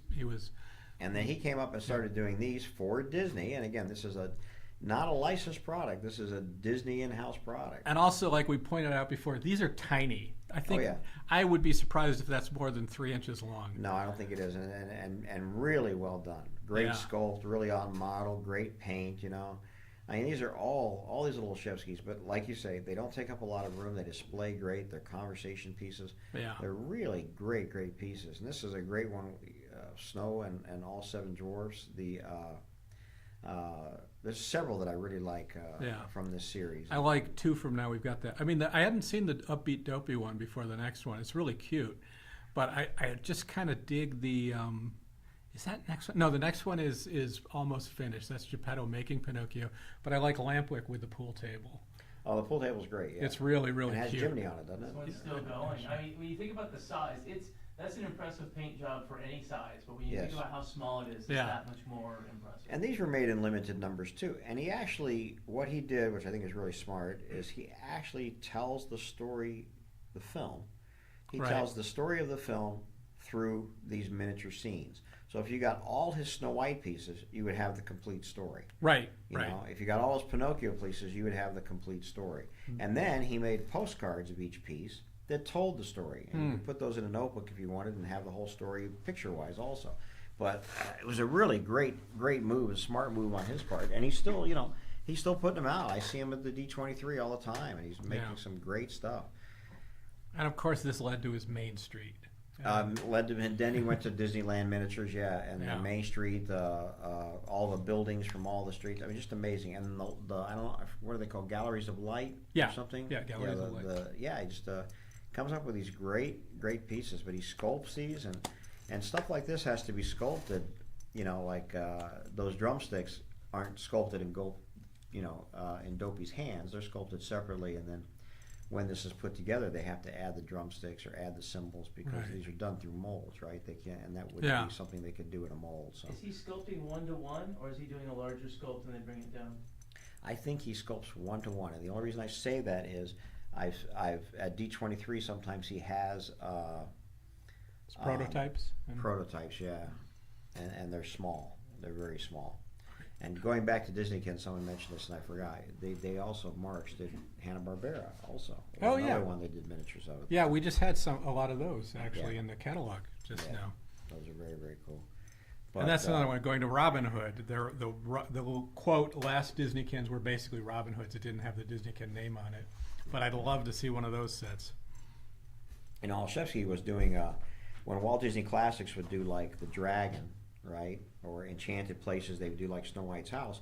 He started doing these little miniatures of Snow White and miniatures of, the characters to go on those displays. Right. Like Prince Philip Yeah, on the yeah, display yeah. of the Dragon for Yeah, Walt that's Disney Classics. that's a really nice piece. That was the beginning of his work with Disney, and then it sort of evolved into these, which are So if you look at this, how tiny Pinocchio is, and then you've got the tiny little Jiminy Cricket. He's maybe a quarter of an inch. yeah. And look at the pool table coming up, same thing. These Yeah. are really, really detailed. I don't know how he does it, but just really, really amazing. And as you can see by going through, he made a lot of these. Isn't Jiminy on it? Maybe he's not. I don't see him. Yeah. For some reason, I thought he was on that pool table. Maybe that's just in my head. He gets behind the 8 ball Yeah. in the movie, so that's what I was thinking. But These are great, all- all the little stuff on the floor and everything like that. Just really, really nice. We should have put these in story order. I didn't. Yeah, I don't know whoever did this. Crazy. We could have told the story as we went through them. Yeah. And but those are great. And then the other thing we have coming up that I personally like is Harmony Kingdom, which is a whole nother set. Now, Harmony Kingdom's been around for a long time doing their own thing. They're like, what do you call those? Trinket boxes? Yes. What do you call them? Yeah. Trinket boxes? And they were doing them before, and then they got the Disney license to do them and did an amazing amount. And again, it was something, though, that wasn't sold like in a department store. Same thing with these Olszewskis. It was sold at the Disney stores or sold at the park. Right. Or could be ordered through Disney. But with these, if you were a dealer like us, we would get Walt Disney Classics, and we could get that kind of stuff. But it was exclusive dealers. It was dealers that dealt in it. It wasn't in 7-Eleven or Target or anything like that. So This is a really nice piece with the shadow sculpted into it. I specifically like that piece. I have that cell Yeah. in my own collection of him sliding on the violins. Yeah. I just really like that scene. Nice. So that's really great. And I have a cell sort of like this too. I always like Cleo and Figaro. Yeah. All of them portray so much action. And Yeah. they're still. Well, the next one, the Dumbo one, it's amazing Yes. how much is in that. It's the Well, whole. he got larger, he started to get larger with these because you have to. This is like this. I want to say this one's, and I say larger. This is probably 4 inches tall or 5 inches tall. The Dumbo one, you mean? Dumbo, Yeah, yeah. yeah, yeah. But it's that whole scene with the clowns at the circus. You with get the their- fire, you get Yeah. the smoke, you get everything. Yeah, it's a really That is an animated sculpt. yeah. You know what I mean? It's a really nice piece. Yeah, it has everything great going for it. That's just really, really fun. Yeah, he's very creative, and like I said, I'm glad to see he's still working and putting these out. And those are really, really enjoyable. And I think I collected all of these. I probably still have them. I collected all the Harmony Kingdoms, a lot of the Disney classics, but those are my best. This is Bambi, Steve. I was going to say, this is right in my alley. Now, it's not an ashtray, but if you wanted to, you could put your ashes right You kind could, of yeah. center there. Yeah, you could. I'm sure you could. Now, the ashtray should have been the Dumbo one on fire. That would That's- make more sense. And you'd have real smoke. yeah. So, yeah, exactly. It was in the back. So the Yeah, smoke yeah, would come up. That'd be great. There is a thumper, by the way. It's a really weird thing. There's a thumper that comes along. It's a Go Bell. Around the same time that they made the Bambi ashtray. And I think it's an incense burner. There's a little hole in the back, and then he's looking up, and there's a little hole in Thumper's mouth for the smoke to come out. Like he's I don't know what those. I don't think they're incense burners because I don't know that people burn it. I've seen other ones like that too, What is that for? where you have a thing. It has holes in the ceramic, right, for the smoke to come out. Oh, it's in Has the a back. cover. It's a, Yeah. it's a hole in the back to put something in, and then there's a hole out of the thumper's mouth. So you assume that, I assume that would be like incense burner or.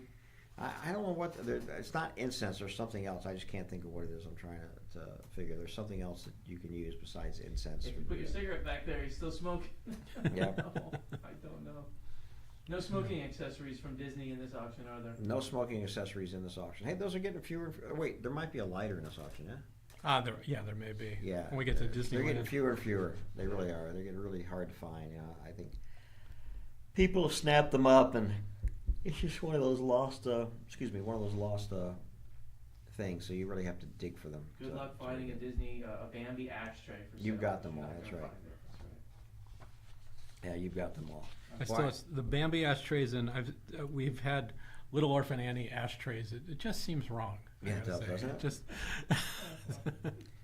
It was the time though. Just you had to have somewhere to put your ashes. It is so weird watching an old movie with my daughter and seeing how much people just smoke, just casually smoking in every scene. right. And it's more jarring watching it with the 12-year-old. It's, oh yeah, we don't do that anymore.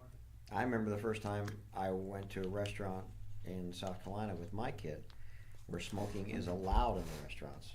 She freaked out. She said, "What are they doing?" You know, it was really something. So they're smoking. You know? It was a Waffle House, so it was okay. Oh, yeah. But yeah, The least yeah. of the concerns. Exactly. Yeah, no.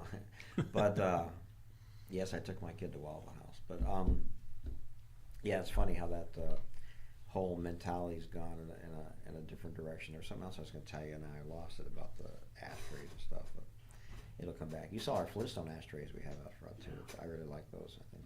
Yeah, we've got some of those coming up. Yeah, and when I was a kid, when I lived overseas in Japan, we used to have these stoneware people, and they had a little hole in their mouths where you would put this little, looked like a cigarette, but it wasn't, I don't know what it was, and you would light it, and the way the thing was designed, the air would start to pulse in and out, right? So it looked like they were smoking. Oh, that's And funny. yeah. They Well, made monkeys like that, I think. There was like a plastic smoking donkey. that worked Yeah, like so that. we had this whole set of ceramics like that, you know, a Mama-san and a Papa-san and all these different characters, and just really amazing, really amazing. And I'm sure there's still somewhere at Mom's house, but because we don't throw anything out, so you know. Can't do that. Hey, the Zolszewskis are doing great. They're doing very, very well. It's funny how one sells, one doesn't, one sells, one doesn't, but they're doing great. Well, people are filling out their collections. Yes, I listen. yeah. This is a great collection, and a lot of these, by the way, we got from a company called Fantasies Come True, and that's actually a great backstory. You know, Fantasies Come True. When I first moved here and started collecting, they were on Melrose in Los Angeles, which was a hip shopping area at the time. This Very was much, 90s, yeah. very, very hip. That was the spot. And you could walk down Melrose, and I remember seeing Robin Williams and Whoopi Goldberg. I mean, everybody was down there. This was a place to be, right? And there was a shop called Fantasies Come True. And it turns out that it was this guy, Paul Molinari, and I walked in there, and he had all sorts of, you know, figurines and old ceramics. He had a couple cells, you know, didn't have a lot. Nicest guy in the world, you know, I got to know him, and a great guy. But it was his store. It was so successful in Melrose that it caught the eye of Disney. They went in, looked it over, and they opened their Disney stores. And it was his store that sort of helps inspire them to do the Disney store. It was like the first all Disney store, you know. And recently, I would say about a year ago, he retired, and we took over his inventory, and that's where a lot of these Olszewskis have come from, and Jim Shore figurines and stuff like that. And sadly, if you know Bob, he just died last week, and we're sorry to see him go, but hopefully his legacy will continue and people will remember him. So. Did Disney credit him for starting that or having that? No, it was just they just went into his. He remember telling me about how they all would come in the store like weekly, this group of executives, and they'd walk around and look and talk and things like that. And I think it was just, you know, they were seeing this very successful store selling their merchandise, and somebody said, "Well, why aren't we doing that?" You know, and it goes from there. And that was a big breakthrough. You know, Disney stores and the Warner Brothers stores, and now everybody has a store. So That reminds me of when you had the Joel McGee collection. Everything was on display. and it was like a field trip from Disney. You told me there were a ton of either Imagineers or something were coming, because this is the only place they could see all their stuff up close and personal. Yeah, we've done 2 of those. You know, we did one a few years before that, prior to that. And Disney would actually rent buses and send their guys over on them. And we had busloads of Disney employees coming over to walk through and see this little history thing, you know, which was great. We were happy to have them. It was quite an honor, honestly. And so that was a great time. So we did the Richard Kraft auction in 2015, I think. So, and then, or maybe 2018. I think it was 16. Or 16, yeah, it was in could there be somewhere. wrong. And that was just when Sports Authority went out, so we were able to rent a Sports Authority, the van of Sports Authority. Thank goodness Bed Bath and Beyond went out, so we could rent them for Joel's. But that's and who knows what's going to be next? We'll have to see what happens. You know, that'll be crazy. But here we're getting through these guys. I didn't realize we had so many of these in there, and they're all getting bits. It's fantastic. Yeah, there's quite a bit of them. Yeah. Yeah, and that time again, the Disney stores. That's, I think we talked about this last time. To me, that's the real expansion of the studio of Disney beyond being just parks and films.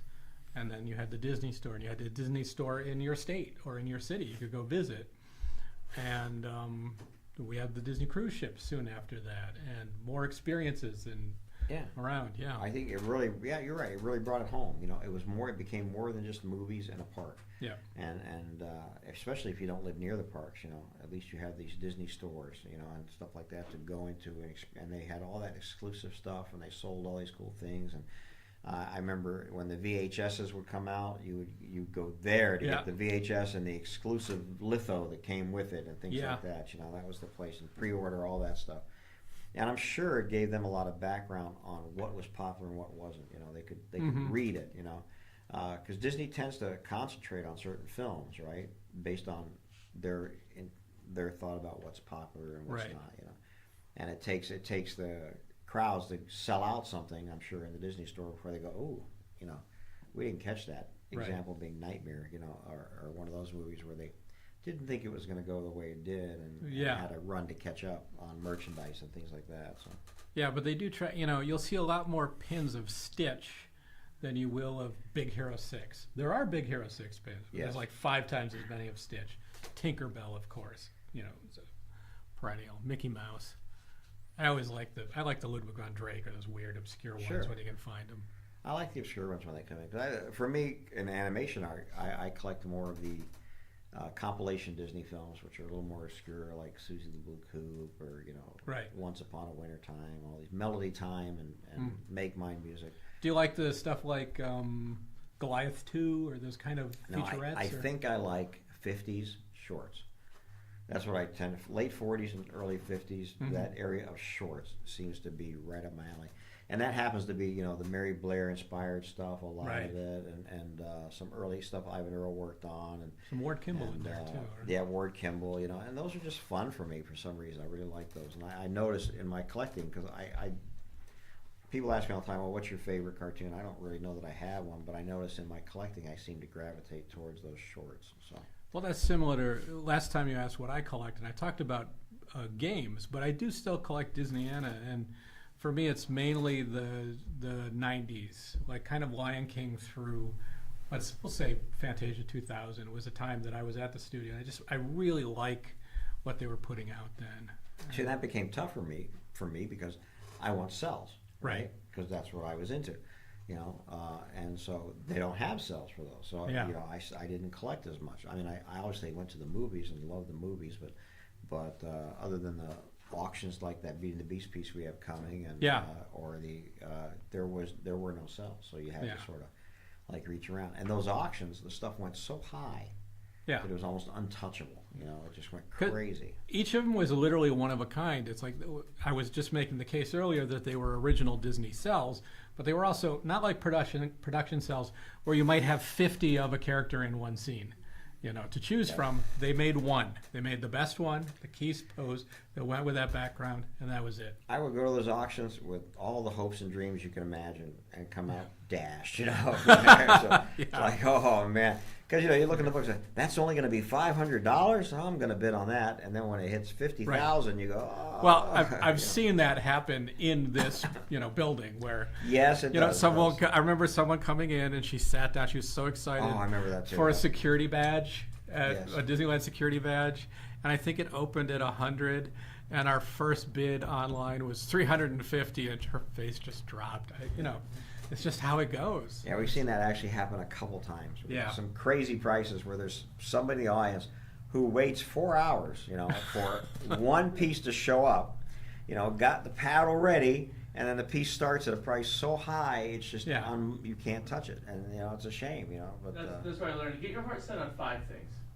Right? If you Yeah. walk in with wanting one item, you might be let down. But Yeah. if you find 5, Or you have to be ready to go to the mat. You have to know your limit. It's that's a problem for me in auctions, and Yeah. I can tell you, from experience, because I do buy in auctions when I see stuff I want, that it's very hard to stay on a limit. Yeah, Very hard. I get you. And what ends up happening for me is at the end of the auction, I look back at what I bought and I went, oh no, I'm in trouble, but that, experienced that today. yeah, that happens for sure. Hey, we're in the Harmony Kingdoms now. Again, great product, really cute, really online, really on model, and in their own style, though. They're all they are very They're- distinctive. with this- They're distinctive, but they're still there. And I love that they open up, and that there's a little hidden treasure inside. Yeah. It's not like loose. Usually, it's I think sometimes it is, but Sometimes I it's. yeah, most of the time it's not. So. One of them, I don't remember which one it is, but it's odd because it's a Pinocchio one, and it has the most perfect tiny Monstro. It's like this little tiny Monstro Really? figure. I love it. Yeah. Wow. Yeah, these again, just another product that came out around that same time, and this was quite collectible then. Really, really the thing. I know they did a couple Haunted Mansion ones too. So we used to have people come in, and I never would think to do this, and they would say they want this Jiminy Cricket with a seahorse, and we'd have like 3 of them. They would want to open all 3 and look at each one and see which one had the best paint, there was the most perfect, and that was the one they would take. It was amazing, but just a really. You were really talking amazing. about trinket boxes. This is something you can use every day. Also, your earrings or whatever you put in, if you wanted to use it. Yeah, there's some of them are so small you could probably put 1 ring in them, I would Yeah. think, or a quarter. Keep an emergency quarter in there, but they're more decorative than useful, but they're really really cool, and I've always liked them quite a bit. Yeah. And they seem to be doing good. And Figaro, he's one of my favorite anyway, so that's great. He's a good one. I know this one's been very popular before. Yeah, I don't know how they did these, if they did these limiteds or how they were a limited run. I think these just ran. They did, they produced them for so long and then they just moved on to something else. Yeah. So, This is getting a lot of action too. What's the size of this one? I want to tell you, it's like 2 inches It's by about. 2 inches. Yeah. It's about. Yeah. It's So, cute. wedding little- ring and some teeth, baby teeth. Yeah, exactly. Yeah. Baby, it's the perfect thing for baby teeth. That's exactly what. Wow. I saved all my daughters. I had to. I gave up a lot of good money for those teeth. Yeah, it's funny. No spoilers on the tooth fairy, sorry. That was a tough one. Keeping that lie of Santa Claus Easter. Hey, we don't know who's listening now. What are you talking about? A lie. Yeah, what are you talking about? Boy, oh boy. Oh, we just lost half our bidders just now. There's boom. They're, Consoling they're off. Yeah, really. This one is great too. Really elaborate. Look at that. Yeah. Really wonderful. They really do nice with those Alice sets. They're very, very colorful. And look, you got the king on there. You got the pencil bird. It's not just Alice and the Cheshire Cat. What do you think of this film? Have you watched this film? Yes, Tell me what you think of it. it's friggin' weird. It is, isn't it? This is the same. Walt Disney kind of had this observation of his, and the animators like, it's kind of nothing happens. She just goes and meets all these crazy people, and then Yeah. it's over. It's sort of the Seinfeld of cartoons. I'm serious. Yeah. It's a strange cartoon. I watch it again. I go, wow, what were they thinking when they did this? And it's just very, very strange. And this is like 1950. Yeah. I don't think UPA has quite taken off yet, which does weird things. It's just a strange film all the way around. Yeah. And if you're not familiar with Through the Looking Glass or any of the books, it's even stranger. Mhm. You go, what is all this going on? It's like a big drug trip. It's just really weird. But the books and those original, is it Tennille illustrations? It remained really popular. Yes. Do you think Disney helped to keep them? I never think so. No. You know why? Because they're not that true to the books. Right. You know, basically they're just taking the characters, right? Yeah. And doing what they want with them. And then the characters don't look anything like the illustrations from the book. It's Right. it's the same. You know, people ask when they remake the Lion King live action. Mm-hmm. I always hear somebody go, "Oh, I bet your Lion King stuff, you know, from the cartoon's going to get real popular again," and it won't because the characters are different. You know, everything's different about it. From Right. that. And you know, Beauty and the Beast coming out live action doesn't help the Beauty and the Beast cartoon stuff. You know, that's not what does it. So it's an interesting thing.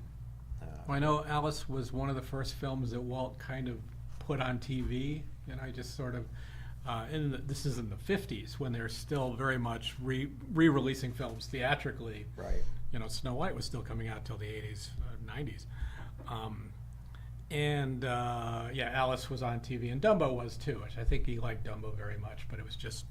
Well, I think he liked Alice very much, and because the episode I remember, he introduces Catherine Beaumont, Right. and they go through a whole thing telling about this new film that's coming out. I mean, that's literally Walt's first television was 1 Hour in Wonderland, was the special. Oh, that's it. Yeah, The that's Christmas exactly it. special to promote it. Yeah, and it's great. And you could tell that he loved Catherine. He loved that Catherine Beaumont looked like Alice, you know, so they could put her in the dress and they could put her on TV. Boom, there she and, was, and yeah. she's there doing the voice. And yeah, it's kind of the same with Bobby Driscoll as Peter Pan. Yeah. They did the special a year later. Yeah. Yeah, but Bobby was a child star already. I Right. think, right? Yeah, well, he had been, even for Disney, he had already done So Dear to My So Heart. Dear to My Heart, yeah. Fun and Fancy Free, Yeah. he's in with Luann Patton. Oh yeah, is that Yeah. is that Luann Patton? Yeah, I believe so. Is it in the Yeah. Sons of the Pioneers? She's is it in, Pecos Bill? yeah, I think they're in there too. Yeah. I love that sequence, by the way. That Yeah. whole sequence where they're singing and around. And aren't they? They're both Song of the South too. They were the that's late right. '40s They're go-to both Song of the kids. South. You're right. They were. Yeah, they had done a ton. Yeah. Absolutely a ton. Yeah. They So were the child Bobby was stars. by Peter Pan. Bobby was just aging out of Disney child stardom. Yeah.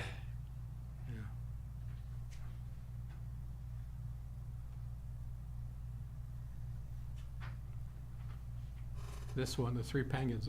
That's got to be a tiny one. Yeah, that's another popular character. Boy, what popular characters they are. Just everything for me is character driven. You know, I think collecting of this kind of stuff is character driven, and these are just super popular characters. You know, just super designed. I don't know if Milt Call designed these guys. I don't know who designed these off the top of my head. He did like the pigs and stuff. I in remember scene. that He did a lot of the Jolly Holiday I think stuff. Fred Thomas told the story about, or the story about.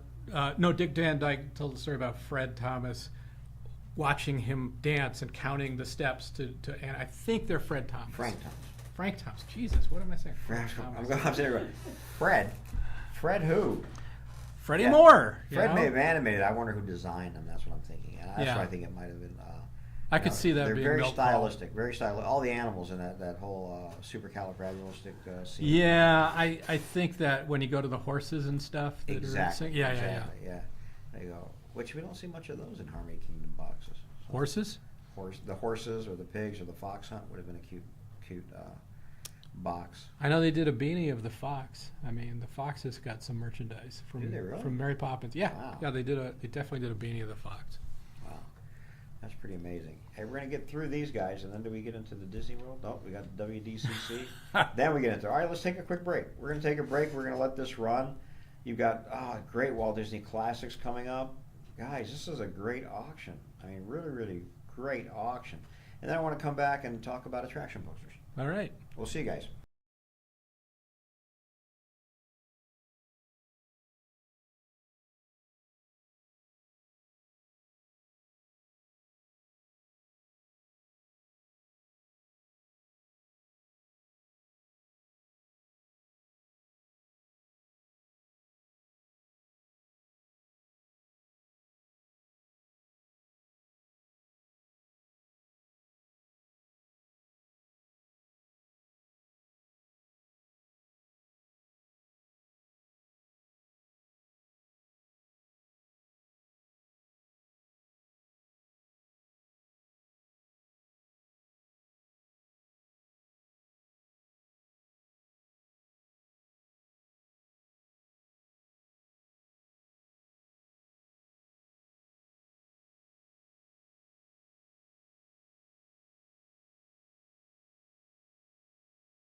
And we're in the Disneyland stuff, and there's some interesting pieces coming up. One of them, I love these passes, by the way, but one of them is the Main Street Music Company window printed. Scrim. Okay, what is that exactly? That's lot 473 that's coming up. So this was a part of these scrims they would put over the buildings on Main Street. I saw them on the train station recently when they're doing rehab on it, so that the facade looks the same for people taking pictures on their vacation. That's basically what it is. So this is cut out of a larger piece. This is that lot 473. The photo looks beautiful. It looks like the window, but it's actually just printed on a plastic fabric that was hung. And this hung in front of the window while they were working on the window? It hung in front of the whole building, actually. You get what I'm saying? This window did? They printed the whole building. Oh. So you got this picture. This is how I saw the train station. They basically made a life-size print on this scrim, because you could see through it from the other side. Right. And hung it in front of the building to So it's building sized. it preserves the facade for the guests. And this was just a cutout from it. This of is the this is a window. cutout of one specific window. Yes. Gotcha. Very cool. So it's 27 by 35 essentially, almost 28 by 36 is your size. Yeah, and it has a little strip of wear in it that you can see, but it's a really interesting piece. I've never seen another one come out of there. Come out of the. And that's it right there. Yeah. Is it framed? Am I seeing that? Or- No, it's. Oh, it's, that's what it looks like. It's that's the printed frame of the yeah. window. It's Oh, how fabric. cool. It's Yeah, yeah. literally like a tarp, kind of. Right. It's pretty cool. The photo sort of lies to you. Was that for a door or a window? It's for It's a for a window. window. It's a employee window. Yeah. Ron Logan. who Yeah. I'm guessing had something to do with conducting the band, right? Yeah. He was in the Disney music. Yeah, that's great. That's really, really cool. But so that's an interesting piece. And I like this. This next one doesn't have a lot of attention, but I like this. This is a piece of merchandise from Disneyland. I didn't know about this little Hollywood shop that was on Main Street. No, I don't know about that either. Yeah. I knew there's one down in Florida, Sid Coengas. Yeah, this more is recent stuff. this is back in like the 50s. Let me see the date we have on that here. What's the letter? Is that saying you're buying this photo or something? I have it's 1956. And it says, "Dear Jimmy, I appreciate the fact it's to Jimmy Starr." Is the letter. Ah. Can you read the description on the lot there? Because I Yes, can't. sir. A publicity photo of Frank Sinatra from Jimmy Starr's show business souvenir shop, an Oh, okay. early neighbor of the Disneyland Opera House. Wow. This Very Main Street cool. shop I'd never heard of. And who's Jimmy Starr? He's somebody who was known at the time, obviously. I like these stationery collections. Yeah, this So- is really cool. You know, this is all Disneyland stationery from different times, right? Yeah. Most of it, I think, is from like the Like Country Bear would have 70s. been when the Country Bear opened. Yeah, so So I think we've got America Sings or America on Parade there. Yeah. No, It that's might great. be America Sings too, but you Just could like the see. studio changing the movies right Yep. on their stationery, Disneyland changed the logos to that's America on Parade '76. I see it up there. It's great stuff. Yeah. Oh, so Jimmy Starr was the owner of Star Records? Okay. Well, he had a shop at Disneyland I wasn't aware of. There you go. Well, you know, In Walt, 56. So, Walt went to a lot of his friends and said, "Hey, I'm opening this theme park. You know, if you want a little piece of the action, well, you can open a shop." You know, Art Linkletter had the Kodak shop there. right. The guy from Talking about the barbecue guy? yeah, Yeah, sorry. Ron before. Hmm. Ron. I can't think of his name. Silver Banjo. Yep. And I can't think of his name. He was he was in Hazel. He was the father in Hazel. Yeah. Yeah, I just can't think of his name. Don DeFore? Don DeFore. Is That's that- it? Yeah, it is. It's Don DeFore. Yeah, there you go. Very good. Yeah, but yeah, he would get his friends and they opened up restaurants and shops within Disneyland. You know, because those first 5 years he needed that. Yeah. You know, around 1960 and forward, now that the park's getting millions of people, he doesn't need them anymore. Their licenses expire and it becomes all in-house shops. You know, Right. or slowly starts to become in-house shops, and you lose a lot of the things like Jimmy Stars and Hammond organs and those kind of guys because he doesn't need those licensees anymore. So. If I may, I want to correct myself. Starr had access to the top photographers and press agents in Hollywood and had no shortage of photos to offer in his shop. In fact, Starr had one of the largest private Hollywood memorabilia collections known at the time. Interesting. I mean, I'd love to see a photo of that shop in '56 at Disneyland. I never heard of this. It's like we had a photo in a recent auction of a cast member on Main Street, and there was a pen shop behind her that we Yes. found out was there for a year and a half. Oh, yeah. I had the sign at one time. Or I Yeah. know where the sign is of the pen. Yeah, hanging down. So, and also coming up, excuse me, I don't think it has a bid, but this facilities closed sign is a very early one for the park. This came from I hope we have the date right. a on that state. I don't know what date did you put on this, honestly. one. We got 60s to 70s. Yeah, 60s. It'd be early 60s. Yeah. It came from somebody in maintenance at that time. Came from his estate, Right. actually. And I like that. It's not like nowadays you just use a piece of paper, but this is on board, and just really cool all the way around. Yeah. This is great. Monorail. And also coming up is the Swiss Family Treehouse poster, which I don't think has any bids, but I will say probably one of the more rare posters that we get. You know, we had Casa de Fritos or Casa de Fritos, depends on where you're from. I'm from where it's Casa de Fritos, but that we know there's maybe two that are in private hands that exist, right? One of them's here, and then yep, it's there right you go. there. Right there, and then and we know where the other one is. With the Swiss Family Treehouse, in the 30 years we've been doing this, we've had maybe 4 come through. So it's an extremely rare poster, 4 in 30 years. The same with the one after it, which is Jungle River, which also we've had like maybe 3 in 30 years come through. They're just really super rare posters. Yeah. That's going nuts. I tried both phone numbers. They do not work. Just out of You curiosity. you tried really? to call Jimmy. No, this is the monorail Oh. press It's the release. monorail. It's for the publicity department of Disneyland. Both Yeah. numbers are defunct. Is this for the opening of the monorail? Is this for Yeah. the, tell the press you got a train you can ride? That's really cool. 1960. Yeah. Yeah, Yeah, don't it's let it not get known. away. It gets to a point now where $50 more. I mean, gee whiz. Did the Swiss Family Treehouse poster change at all before it became a Tarzan Treehouse poster? I've seen that one. I've seen a treehouse, but this is a Swiss Family one that Yeah. opened in I was saying, did they do any variants? Did they change it in the 70s? No, or I don't anything? think so. I don't think they made a lot of these posters. Right. There's the big story behind these posters, as we watch this press release, getting some great bidding, guys. Don't let it get away if it's something you want. This is it right here. 30 seconds. Yeah, it just got rebid, so it's up again. Here's what we know about the posters. When they made them, they used this company here in LA to do the silk screening, right?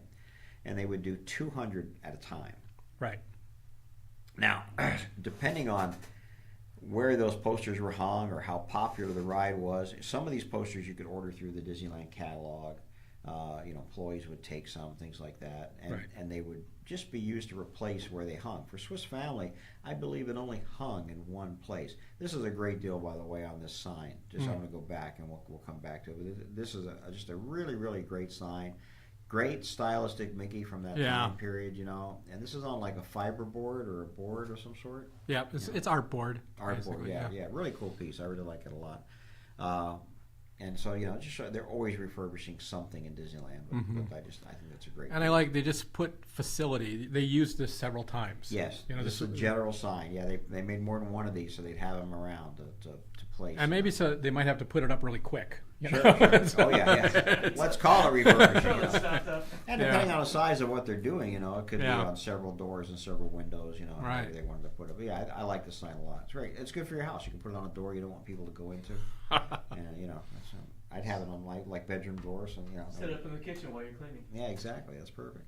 But back to the posters. We know that they only silkscreen 200 at a time, and depending on how many they use, they might reorder a second, wave of 200. Yeah. But that didn't happen with a lot of these posters. It didn't happen, we don't think, with Swiss Family or Jungle, because we just don't see those posters around.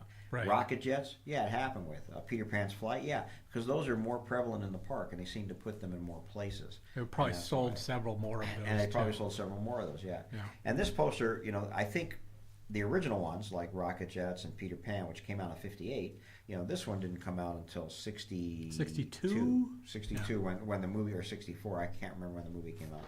But that would have been when this one came 62. out. 62, yeah. And it's just a beautiful poster. And a lot of these posters were designed by this one guy, Bjorn Aronson, who I can't find any information on anywhere. anywhere. And he must have done more work. This is great work, but he must have done some work somewhere else.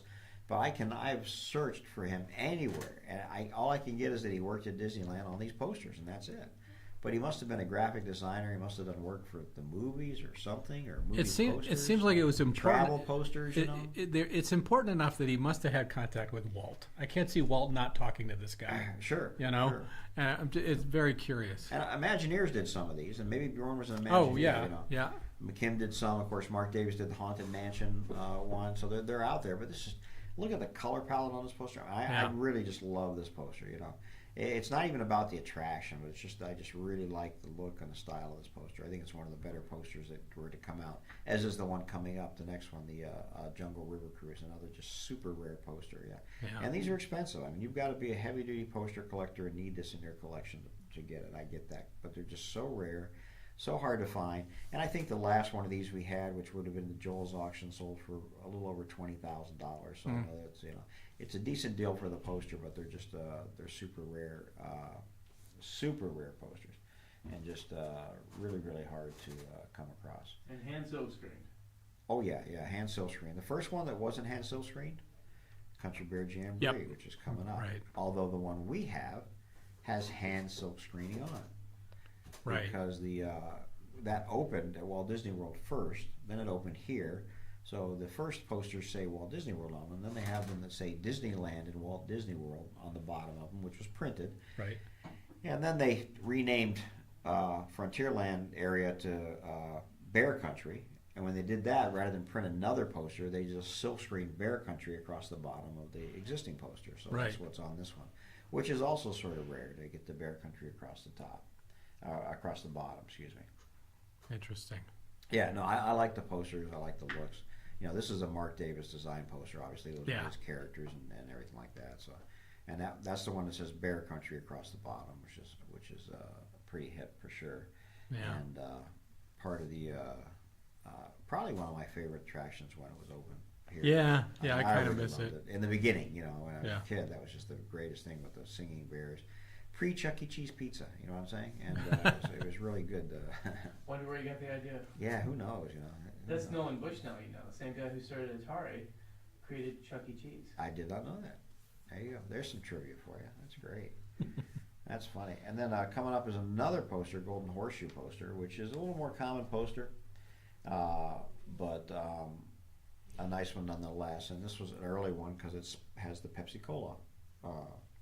It's Pepsi Cola, and it says Disneyland instead of Frontierland. And it says Disneyland instead of Frontierland. Yeah, so I'm just totally throwing a question out here. Okay. We know the Casa de Fritos probably was not offered for sale, right? You think it could have been? It could maybe. You know, in the catalog, the Disneyland catalogs, they would list the posters you could buy for $5 or something like that. You know, so.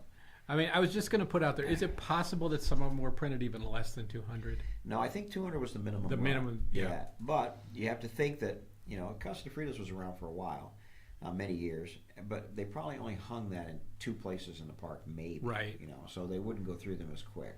Wonder how often they switched out posters. Like, well, and they don't switch them out. You know, they just glue the next one over on top of the one. Right. Yeah, it's just a piece of wood behind there.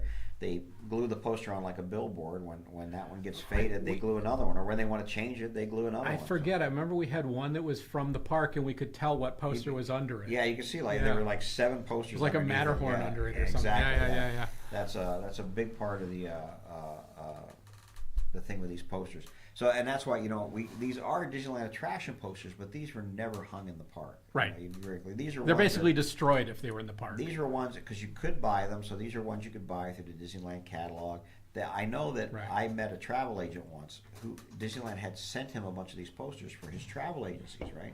So he had a bunch of them because you could put them up. They're travel posters, and you could put them up in the travel agency. So they sent some out, you know, things like that to different places, and that's how they survived. The ones that were in the park didn't survive for the most part. We occasionally get one. There's no way to track how many of these did survive. You say if it's a run of 200, 400, no way of tracking how many even exist anymore. Because think of how many would be thrown away, discarded, damaged over the years. No, we just know from being in the business 30 years that, like I say, we've only seen, and this one's pretty well documented. The Casa de Frito. There's only 2 that are around, and you know, a handful of the horseshoe, the Swiss Family Tree House, and the Jungle Cruise. Those are the rare ones in this. The Tiki Room ones are fairly rare, you know. But then the more common ones, the more staples would be like Rocket Jets. We said Peter Pan's Ride, Dumbo Fantasyland, which I believe is one of those in this auction.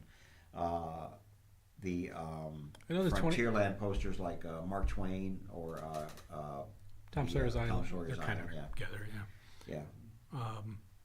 Yeah. The 20,000 League Walkthrough, is that one? I know it's a very popular one. It's very popular, but I think it's very popular. Although I say it's not as common as, say, Rocket Jets or even Submarine Voyage, which we also have in here. Right.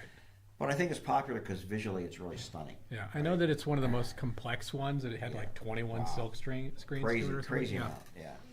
Really crazy amount. Very, very hard to resist that one.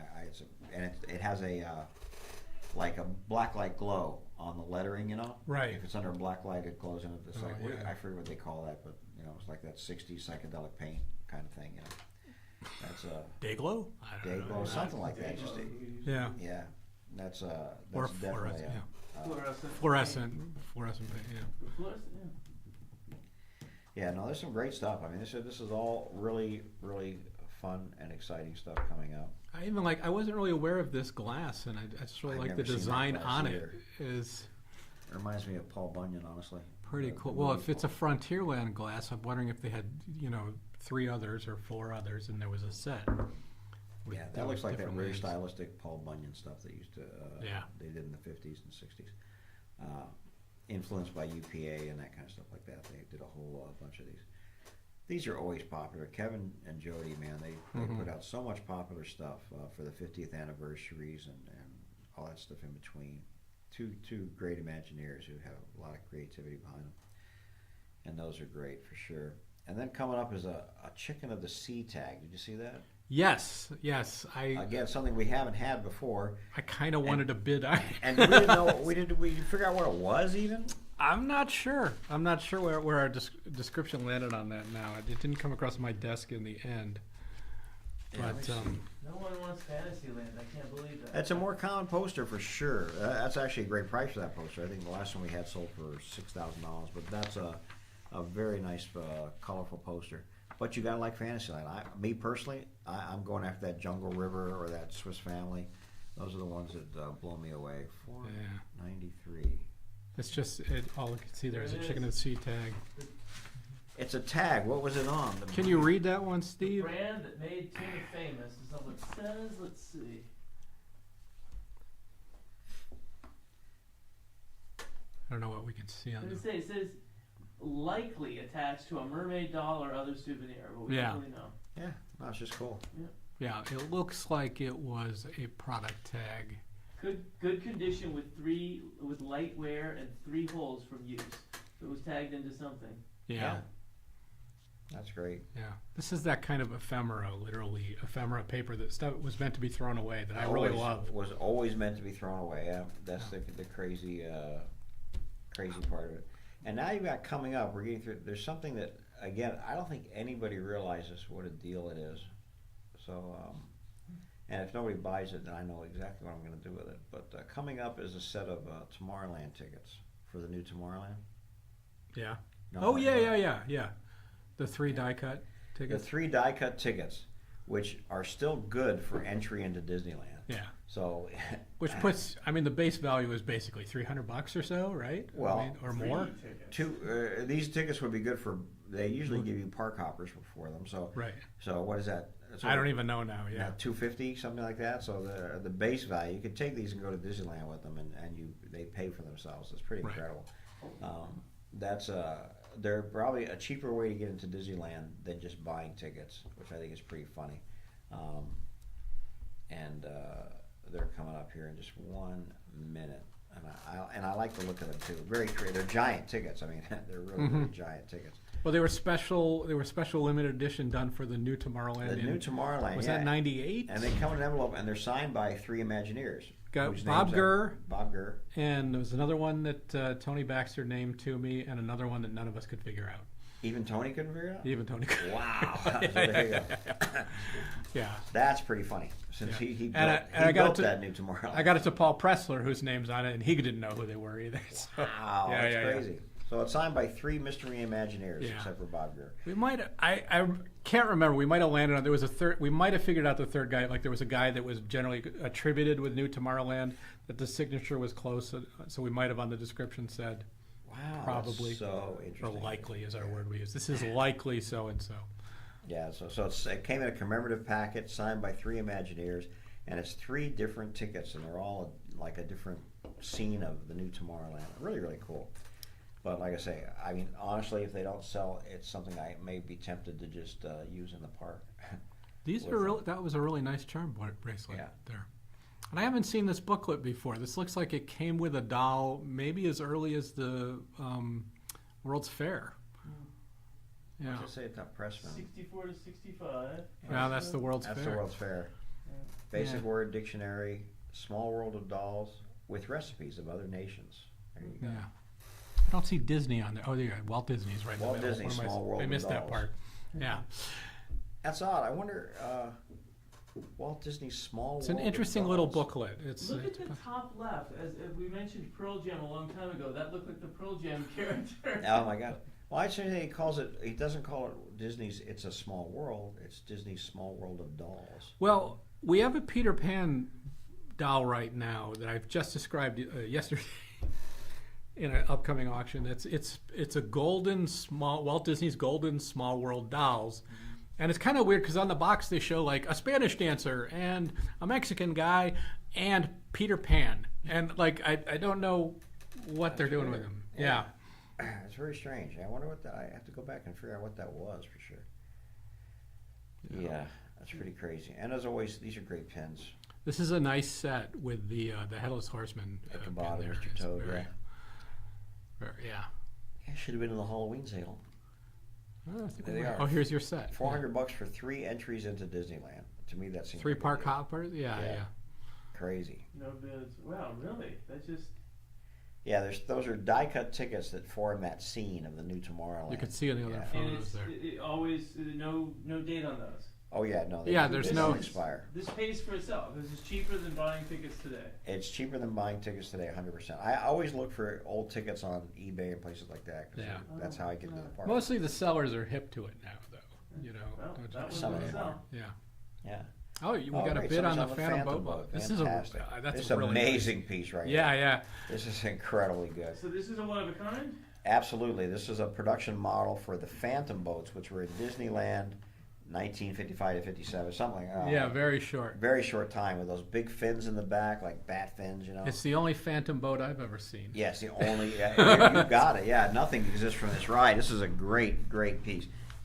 Super rare, and just overall, just a really, really wonderful piece. 20 and almost 20 and a half long and 6.5 wide almost. Yeah. It's heavy. It's made out of a plaster, I believe, and it just has that great '50s Cadillac look to it. I don't know what you want to call that, but the mid-century look to it. Yeah. And these were the boats in what became the submarine lagoon, I guess, in that area over there. In Yeah, Tomorrowland. there's still water there. It's there's water. It's around the monorail tracks. You know, it's not Yeah, quite yeah. not quite the submarine spot, but next to it. Yeah. Yeah, they filled in part of it. When Tomorrowland first opened, this was a really, it was sort of empty.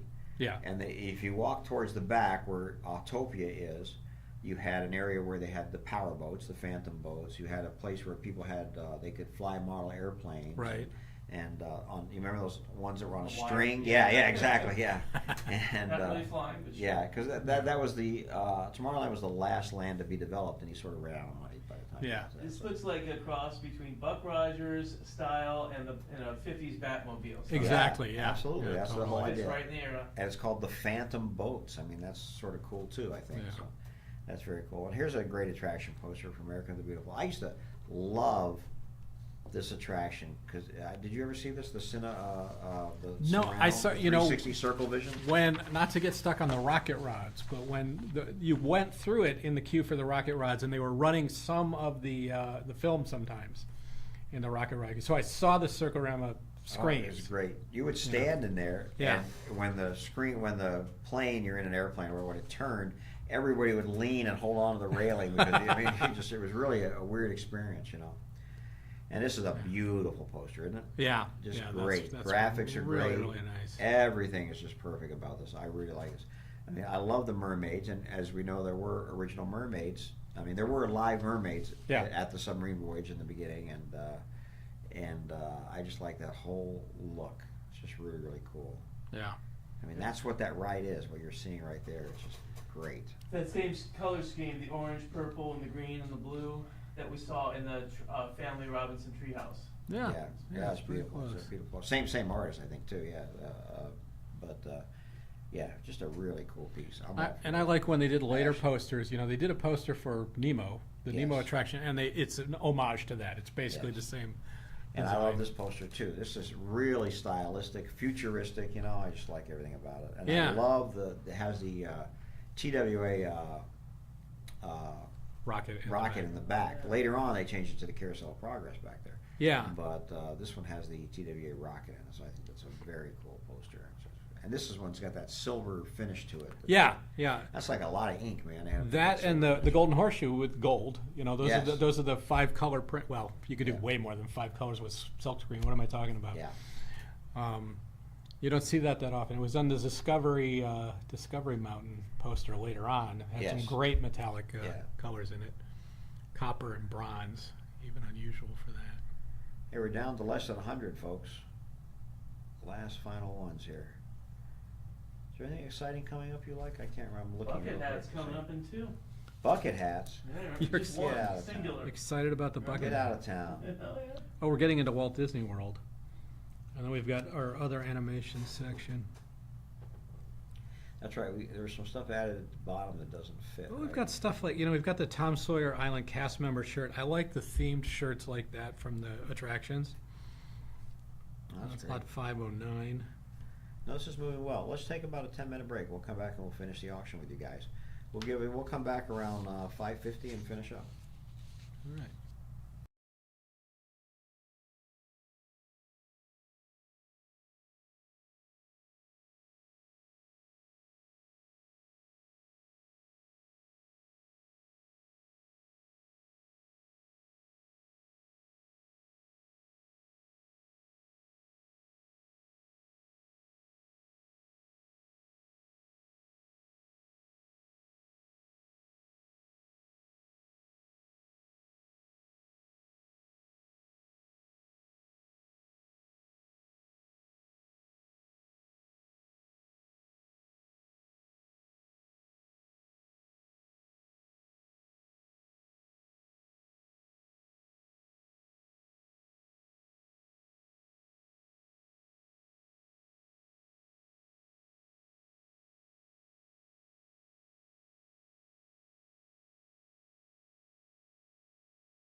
Hey guys, it's Mike and Ed. We're back.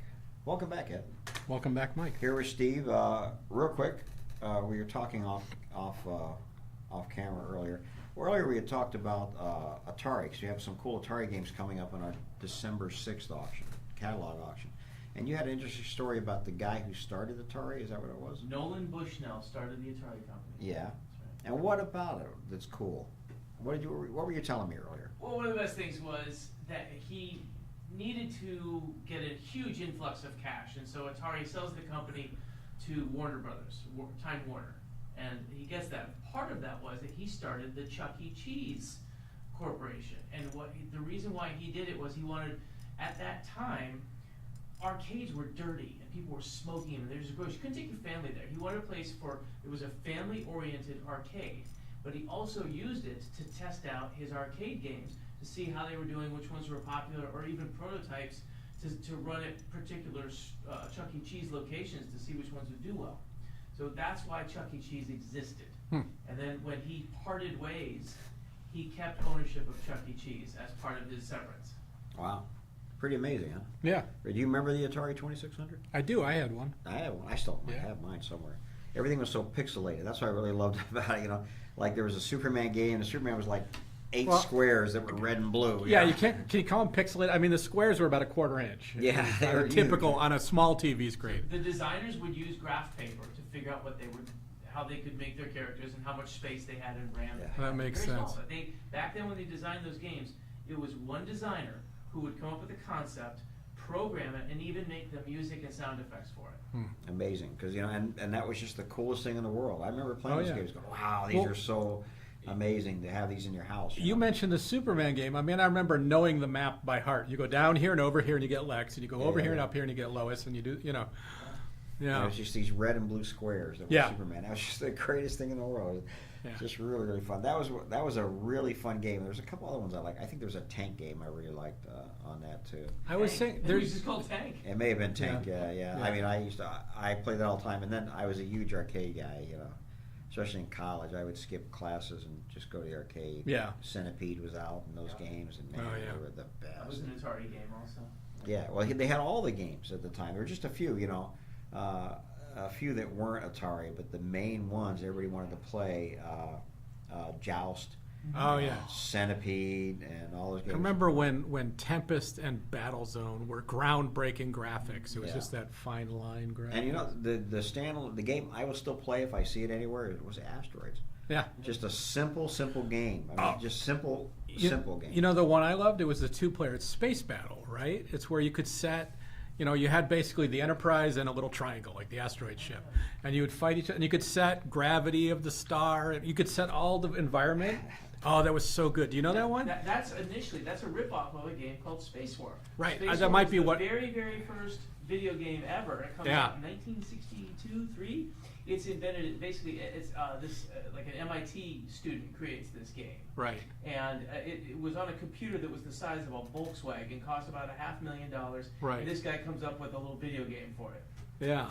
No, we would play. I remember you could set like the sun for very strong negative energy, and you're just being pushed to the sides. Right? We put so many quarters in that, trying different configurations, and fast missiles, slow missiles. Those were so I'm trying to much think fun. where the graphics changed, where the graphics became better. Well, there was Where you get to vector- 8-bit. They're vector graphics. What you're talking about for games like Asteroids, those were called vector graphics. If you think about just the little lines connected together, but the pixelated graphics were the ones that grew and grew and grew that everything knows. It goes from Pong to Space Invaders to Donkey Kong, and then they get more. Pac-Man is in there somewhere. Yeah. All those games, they were great, man. Yeah. Yeah. Joust was a little bit better, Joust was. There's something about the sound effects of it and the punching. Screeching to a halt. Because you didn't Screeching just to a stop. halt. You could fall off the ledge. Right. Yeah. And what was the game I played? Was it called Battlezone? No, you got Battlezone was the green tank one. No. Oh, I used to play that one. You'd shoot Cybertrucks. It was the first person shooter Battlezone. Was it really? Well, if you think about it, yes. And it was this fake 3D, and that was vector graphics. Oh yeah, and you had a little radar. Yeah, that was great. Yeah, like you could see them way off in the distance that was a and great stuff. Game, Yeah. Yeah, that was. And the only other one I remember, and I'm trying to remember the name of it, was one where you were shooting. You were shooting ships and rescuing people. Defender. Yeah. It was Yeah. I have a Stargate Defender at home, an original Stargate 1981. That's great. It's a great game. That's great. Yeah. Yeah, that was fun. I have a Centipede in storage, and of course we have Pac-Man and Galaga here, or What are you doing with Galaga. that Centipede? Why are you having a storage? I have a new monitor for it, and I got a new ball for it, and eventually I'll put that all Did you get together. LCD swap out? No. It's actually it's a monitor, but Raster. it's still the old monitor, Okay. and I got a new ball for it, and yeah, I just want to Nice. play because I like Centipede. That was a great Yeah. game, very challenging game. Yeah, I spent all my college time there. I don't It's know. gonna work out for you. I don't know how I graduated, but that was part of the. I should have been a course, but that was great. Somehow it worked out for you. Mhm. Yeah. Hey, the X-Men seem to be doing pretty good. We just went through them, and we're getting into some of the We got a few Iron Man and then the Fantastic other Four. side Marvel ones, which Yeah. are also pretty good. These are all great series that came out of. And what was great about these series, especially X-Men series, was that they would have guest stars, which would be other people that, like Captain America, Right. and who's on the motorcycle with the skeleton? head? Ghost Rider? Ghost Rider. Doctor Strange, I think, would guess. Did you know I used to read Ghost Rider as a kid, my brother's comic books, which are older than me, but he wasn't a motorcyclist then, he was a cowboy. I had. And then they took the same exact story and just transferred it over to a guy on a motorcycle, but it's the same story. I had that. I had the cowboy version too. Yeah. Yeah. And You sure he predated the motorcycle? yes, 100%, yeah. Okay. 100%. Yeah. That was Ghost Rider. Right. And that was a great comic book. But anyway, but they have all these great guest stars on these Marvel things where they bring in the other Marvel Universe characters, Yeah. which I think is good. So Yeah, coming up, because one of my favorite movies this year, Fantastic Four. Mhm. I loved the art design. These obviously are a different era. These are the Fantastic Four cells that are coming up. yes, these are them now. I think I haven't seen the movie, but I hear it's really good. Oh, I haven't seen it yet either. And the design is supposed to be great, and that's what Tomorrowland should look like. They should make Tomorrowland this mid-century Tomorrowland. it was so well done. Yeah. The art direction was another character in the movie that just almost stole the show. It was great. Really? Well, I can't wait to see it. I'll see it soon enough. I have trouble finding time to go to movies, so I haven't been able to see a lot yet. So I was happy to see that one in the theater. That and Superman. there's That one sounds- that opened yesterday that I'm dying to see. What's that? The Leonardo DiCaprio one. Oh, Battle. I forget the title. I do too. Paul Thomas Anderson. Yes. Yeah, it's supposed to be a great movie, like the movie. Leonardo The DiCaprio Anderson. and Paul Thomas Anderson together sounds perfect. Yeah. already, Yeah, no, it's a great movie, and it's supposed to be fantastic. So anybody out there seen it yet? Let me know. I'd love to know. And I got to put this up. This cell, if you bought the last one, you get this one. You have all four of the Fantastic Four in 2 cells. That's so. great. One battle after another, right? I'm sorry, but I love this cell of the Silver Surfer poking a lion. I don't know the episode. I don't know what's going on. It is great. But this is the kind of scene I like to have of. My mom always told me don't poke lions. That's what I Well, always. you gotta remember he's from a the different Silver galaxy. Surfer. Yeah, I I don't get think it. the lion can bite him. Well, but sure you can, but you see, the lion does look like he's just been poked. So. We have some cells, and we actually had a client that one of them, they were really funny, of a little husky puppy dog biting the Hulk. Right. Yeah, it was really funny. They're really funny. Somebody mentioned that they read lately that Chuck E. Cheese is going to start opening locations targeted at adults, with an emphasis on retro gaming. The barcade with retro gaming. Retro gaming, yeah, like booze. we used to have one here in L.A. by my old gallery, that where you could go and they have those cabinets that have like 100 retro games in them. Player that you could One play. or something. Yeah, What it's called, or yeah. One Up. Yeah, I One know Up. that place. No, Player One's a movie, but Ready Player One. But What was the place though? It was it's called One Up, I think. One Up, Yeah, okay, yeah. I think it was called the One Up. Yeah, and that was great. yeah, and I'm sure that's a good idea. I mean, I'm sure. I mean, I love playing those retro games. So that's it. I like playing pinball. When I go to Vegas, there's a pinball museum where you can play every love that pinball place. machine in the world. So Yeah. I'll go there and just Well, play. the business model changed because back then video games were so novel, and they try to get you you get 3 to 4 minutes out of you for a quarter. And if they could line the place up and get everyone waiting, they could make a lot of money. Yeah. They just stopped making money. They're not a profitable business anymore. So then they said, well, we need another reason to get you in there. And so that's when the barcades come out. Get you to spend some money on some food and some booze, keep you there for a while, and then maybe instead of quarters, you're buying a card and getting some time to play. Or you'll get the play. The One Up, the play was free because they want you to stay there and drink and eat. Yeah. You know, that was the idea behind it, was to get you to drink and eat. Yeah, So, but the and I'm business sure- model of just having an arcade where you spend a quarter to play a game is gone. Yeah. Yeah. Well, it was never a quarter. You know, that's the smart thing about those games. It was quarter after quarter after quarter. Yeah. And then if Yeah. you played a game like Dragon's Lair, right? Yeah. That was like, yeah, you have to keep starting over and just like, and learning. You had to learn in that game. The only way you could be good at that game was to spend, you know, $50. Yeah. And they had you for a while, you know, so that was, We would sit back and just watch. There'd be that one guy who was really good at it. Right. And we go, look, I'm not gonna spend any money, so I'll just lose it. But I'll watch him play. That's what I remember with the Tron game. Was the first one I saw where they had a second monitor on top of it, Yeah. so that like 30 people could watch one person play the game. That was Yeah. all advertising the game. You know? Yeah. yeah, it's great. Yeah. I love that stuff. We have a Golden Tee here also, which I like, the golf games and those kind of games like that, yeah. I bought what's it called, the cheaper versions. I think you have the NBA version. Yeah, where yeah. I got the golden Tee one, but the small cheaper version for my buddy for Christmas one. Oh, that's great, yeah. He's addicted to that game. Do you know this Kipo in the Age of Wonder Beasts? I Nope. mean, it's a beautiful print and plush. I don't know about it. I don't know the one before it, which was anime, a Jungle Emperor Leo. Yeah. I'm not familiar with it at all. Honestly. Yeah. I mean, this is a nice little saying. I think it's a Netflix animated film that I'm Great not set. familiar with. Speaking of Netflix, have you guys seen the K-pop Demon Hunters? Yes. I haven't yet. What's wrong Yes. with you? I don't know. Hey, I love animation in general. It's fun, and they've made a really successful animated film. The most successful, probably, animated film ever. For Netflix, it's the most watched film ever on Netflix. Wow. And, Yeah. and it has, I think, 4 top 10 songs right now. Yeah. And 4 songs in the top 10 right Oh my now. God.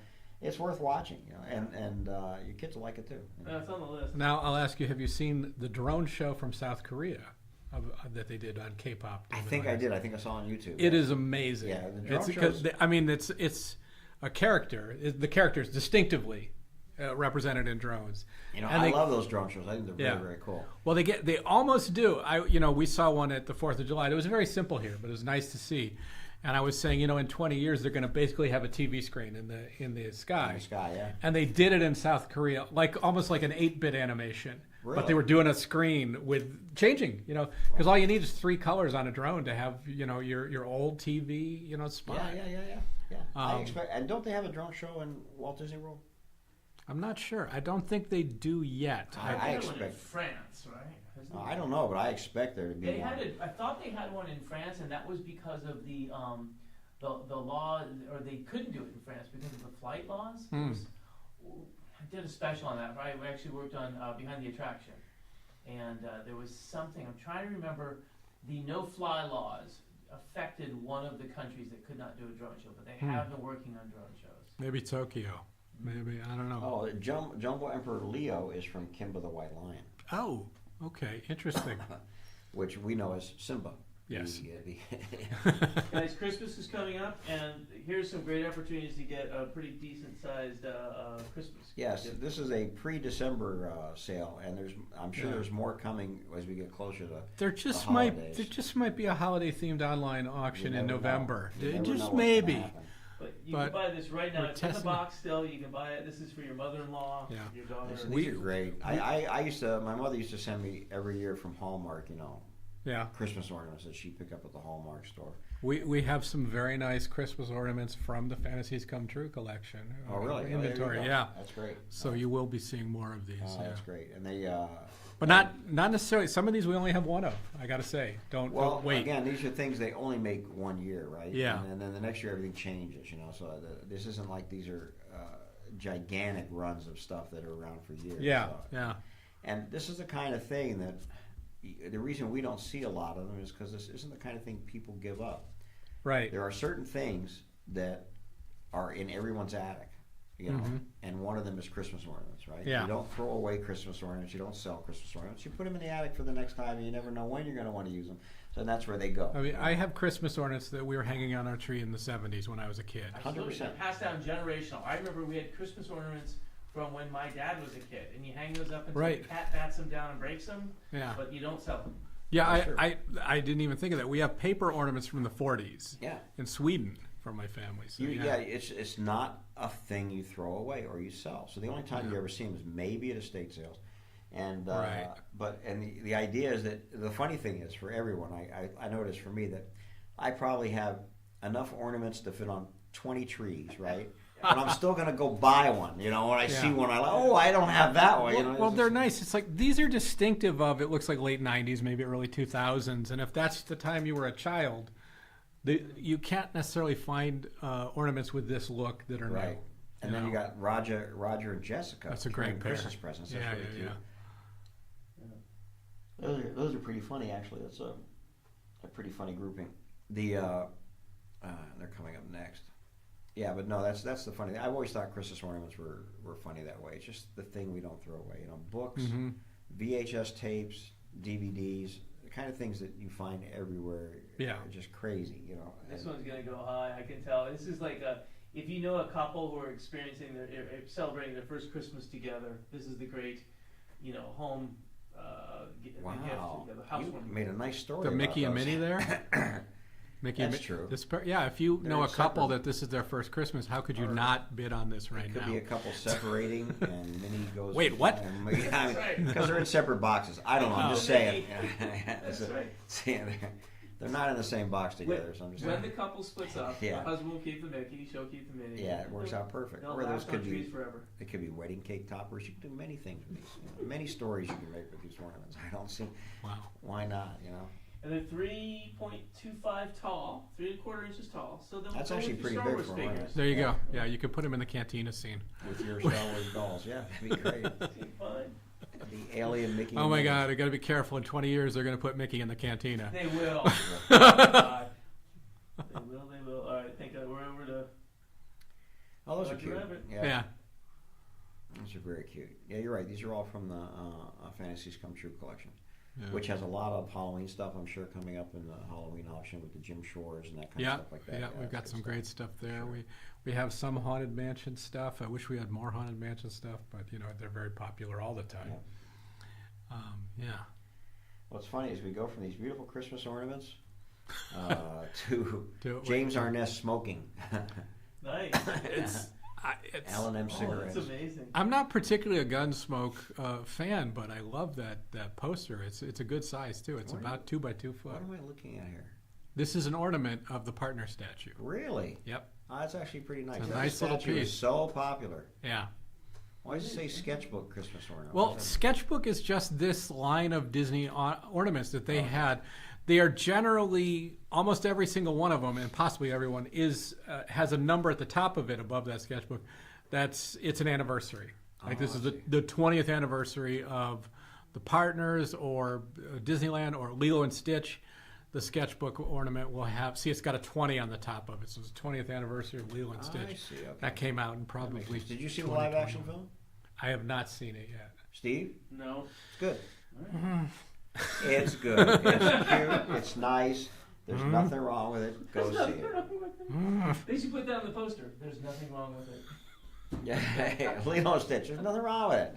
Go see it. Our favorite, we had this sign for when they did Star Tours 2, the update. We sold this at auction.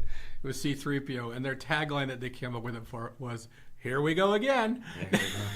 No. And that was like late 80s, early 90s. Right? No, that's 2000s. This is 2000s? Okay. when they redid Star Tours 2. Oh, okay, yeah. Yeah, it's 2006. So, I mean, you can say it in a different way. You could say, "Here we go again." Right. The But- adventure continues. Yeah, there you go. You know, something that doesn't Here we go again. There's James Oh, Arness. you're Look at that cashing ad. That's so great. Less Yeah. car, more taste. It's a big piece. It's like Yeah. I say, it's 2 foot by 2 There's foot. nothing better than American cigarette ads. No, that's amazing. I'm wondering if Miss Kitty was paid the same for this. I don't know the actress's name. Not a chance. They she's probably in there. took that photo, cut her out, and just put her in the background. Yeah. They were printing it, but just an amazing. I mean, I doubt he is really holding the cigarette thing. I think that's. It's pasted kind of in there. yeah. There's another one that has them on the set. They're on the Universal backlot and on the Western Street with the same poses. But I love this little piece. What is it? It's just from some Capitol Records press presentation about here. We're going to have this booth at a convention or I don't know what. It's a sketch. Yeah. It's of the Beatles album, and it's not the American album that was released by Capitol, so it's before they had the cover for the American album. It's a weirdly little niche piece of Beatles history, Wow. and I forgot to bid on it. So, Oh no. I But like this as Capital. I like they're using no. Sergeant- Thank I you. like they're using the Sergeant Pepper album cover there. Or Yeah, it's, it's a Magical Mystery. Magical Tour. Mystery Tour. See, Yeah. the U.S. The Capitol record is yellow around the blue image, and it has the names of all the songs on it. So this is some kind of pitch for this, and you see at the bottom it says the box will have all 6 albums in it, which they kind of had 6 albums. This was their 6th album, sort of besides the stuff that was all covers, besides their early stuff. So I can't figure out what it was exactly, but it's a one-of-a-kind piece. Wow, that is so cool. How often can you find a one-of-a-kind Beatles piece? And this is the kind of stuff that shows up in estates that we get, you know. Yeah. So we get these artist estates where this guy might have worked on this just randomly. Yeah. And just thrown in a notebook with all his Disney stuff, and we go, what is this exactly? You know. Yeah. And that's great. And it's also fun to hunt this stuff down and figure out what it was. Yeah, I really like this piece. I couldn't figure out any kind of trade show or something. See, it's clearly showing a Capitol Records space somewhere. Yeah. Right. That was a steal. Yeah. That was really cool. And this one's just a fan-made a collage. It's kind of fun, but Who knew there were Beatle fans? Wait, what? What? Who? Yeah. Who? Yeah. Yeah. Hey, McCartney's on tour again, and I've seen him, and he's great. So. Well, whoever bought the Capitol Records exhibit booth concept should buy this. This should be a set. They really It should owe it be. to everybody to buy They it. should This be is so. a one-of-a-kind piece, and it dates back to the 60s. I'm I awesome. guess it probably came from the same guy. I like this shirt too. I don't think anybody. Oh, somebody did bid on it. This is really cute. That's a steal. Yeah. Well, this shirt had a cost. This is Oogie Boogie Bash, right? This is a This is $60 2024, shirt. yeah. I know. Wow. That's fairly recent Cool. for us, but Yeah. yeah. I wonder if it glows in the dark. How Well, did, the color would show up great in black light at least. I'm Yeah, trying to figure it out. How light. did one ornament get down into the Haunted Mansion section here? How is See this? that? Oh, okay. Yeah. This is gonna get this. Well, you know what? We're nearing the end. We've only got like 4 more Right, things right, to go. right. And these are some things we added in right at the end, the Haunted Mansion That's true. stuff and That's things true, like that, yeah, and yeah. that's why. All of these Haunted Mansion things are great. And the Oogie Boogie, I can't believe there's not a bidding war for this shirt right now. I hadn't seen the serving bowl before, the Bat Stanchion serving bowl. Oh, which reminds me, that's what. See, it's called a diffuser. Isn't that something you put oil in and you get the scent? That's what I was thinking of. Yeah. Oh, Instead of The last incense one. for when we were talking about ceramics. that would make sense, except that piece that I was talking about was from the 50s before infusers existed. But it's not an infuser, it's a Diffuser. diffuser, and I think they existed for a long time. Really? I don't know. I don't know the answer to that. All right. I want to thank you guys now for all the bidding and for joining us for the auction. We have about 5 minutes left here with these next pieces coming up. The puzzle's on. The puzzle is on. The puzzle is going. There she goes. And oops, she gets to go again. We'll have more than 5 minutes if you keep bidding, and we don't mind. That's okay. It's again Totally the telethon. Exactly. So what do we have? Our next one we're planning on being here is on October 11th, which I'm working on right now, the Trick or Treat Yourself auction. You'll see more Haunted Mansion stuff, more scary stuff. Nightmare Before that's Christmas. another we have some great good- auction, another larger. It's going to be another larger auction, and should be up hopefully by Wednesday or Thursday of this week, and should have a lot of cool stuff in it. Just keep an eye out for it, and that should be fun. And then of course we'll have another one in October, and then we have our November ones, and then the December 6th catalog sale. So quite a lot going on here. Yeah. And if you're in the area, we want you to come by and visit Van Eaton Galleries. That's always fun, and we're always here to say hello. Just come in and ask for Ed, and he'll stop whatever he's doing and come out and say hello and talk to you. I'm happy to have a break, so I'd be. That's right. Hound him for an autograph. Exactly what we want. Yeah. Here's that great serving bowl coming up too. I really like this piece Yeah. too. But see, this is another one of those sketchbook. This is 100 years of Disney, and it's got the old Hyperion studio with the sign, but Mickey is off the sign and a giant figure. It's a nice little piece. Nice That little is a great ornament. piece. That would have been nice without the Mickey, just the Hyperion Studio. Yeah. With that sign. I love that sign. Every time I see an old picture, I go, "Where's that sign? What happened to it?" You know? Yeah, don't you think that like the Mickey's in somebody's garage a block from there or something? And the sad thing is they probably knocked that thing down when they were tearing the place down. True. Boy, wouldn't that have been cool if you had the foresight to go, I think I'll save that sign. Yeah. That'd be amazing. Absolutely incredible. And one day they're going to make a Disney movie and they'll have to recreate that sign. Digitally. Oh, yeah, it's true. Unless there's a murder on the rooftop or something, they're chasing Disney on the roof, and then they have to build it so that we can do him on the, have him on the roof. That could happen, right? Yeah. Before a helicopter comes in to save him. Or Have something. you ever seen? I just saw this yesterday. Die I found Hard this on. with the Walt I found this Disney on a hard Studios. drive of mine. Have you ever seen the early photo of Walt beating the guy on the roof with a gun? You know, they were filming like to say, hey, we can do live action. Oh yes, production. I have seen that. I've And had that. Walt's photo. holding a gun like this, and Someone- yeah, they're acting out like it's They're on a a building in L.A. somewhere, and they're Yeah. they're doing like a gangster movie. Yeah. Yeah. Yep. say, see, the Disney brothers can make movies for you, or something like that. It was like really early, like. And Walt will beat you for an extra fee. Tell me this isn't a perfect Halloween decoration for the house, right? With candy, put candy in that thing. I'd love it. Yeah, it's got three little separate bowls. It's all connected together in one piece. Yeah. And That's very, very cool. And this next piece coming up is actually really cool, but nobody gets it, I think. So this was a piece that was actually in the park. A cast member would approach you holding this piece and say, hey, do you want a photo of you? And you would take a photo holding the frame. Holding this in the frame, yeah. So it's large. Yeah, and So that's really a rare prop that was, Right, they actually used at the park. Yeah. You could take that with you to the park. or you could use it Halloween, make yourself a Disneyland photo from Halloween or something. Be dressed as a Christmas Wear a photo. outfit. Right. Hold that. Better wear the Christmas outfit from here up, Yeah, so yeah. that your Halloween below and Christmas That's perfect. in the frame. Oh yeah, it's foam core frame, good condition. Yeah, they had these. They did it for different events all around the park. I've never been there to see anybody ever. use We it. had another one. I can't remember. It was a medallion that you held, like I'm here on the anniversary. Or something Yeah, like that. yeah, just, really, really fun. Hey, we're down to the last two, guys. There's another one. This is the diffuser. See, this is the one I think, but you put oil, not incense, in it, I believe, and it makes a thing. And I like the next piece, the hurricane candle set. It's just really cool too. I never saw any of these before. I was always into haunted mansions. These are interesting pieces to me. Yeah, I think these are pieces that were sold at the park or sold through the catalogs for a while. I just think they're cool. Here's the last item. This is good. Yeah, that's a Remote really good one. controlled hurricane candle set. What does the remote control part do? I don't know. Oh, it should turn It's- it on and I off. think it's a it must not battery be- operated It's not candle. a real candle. That's what. Yeah, yeah.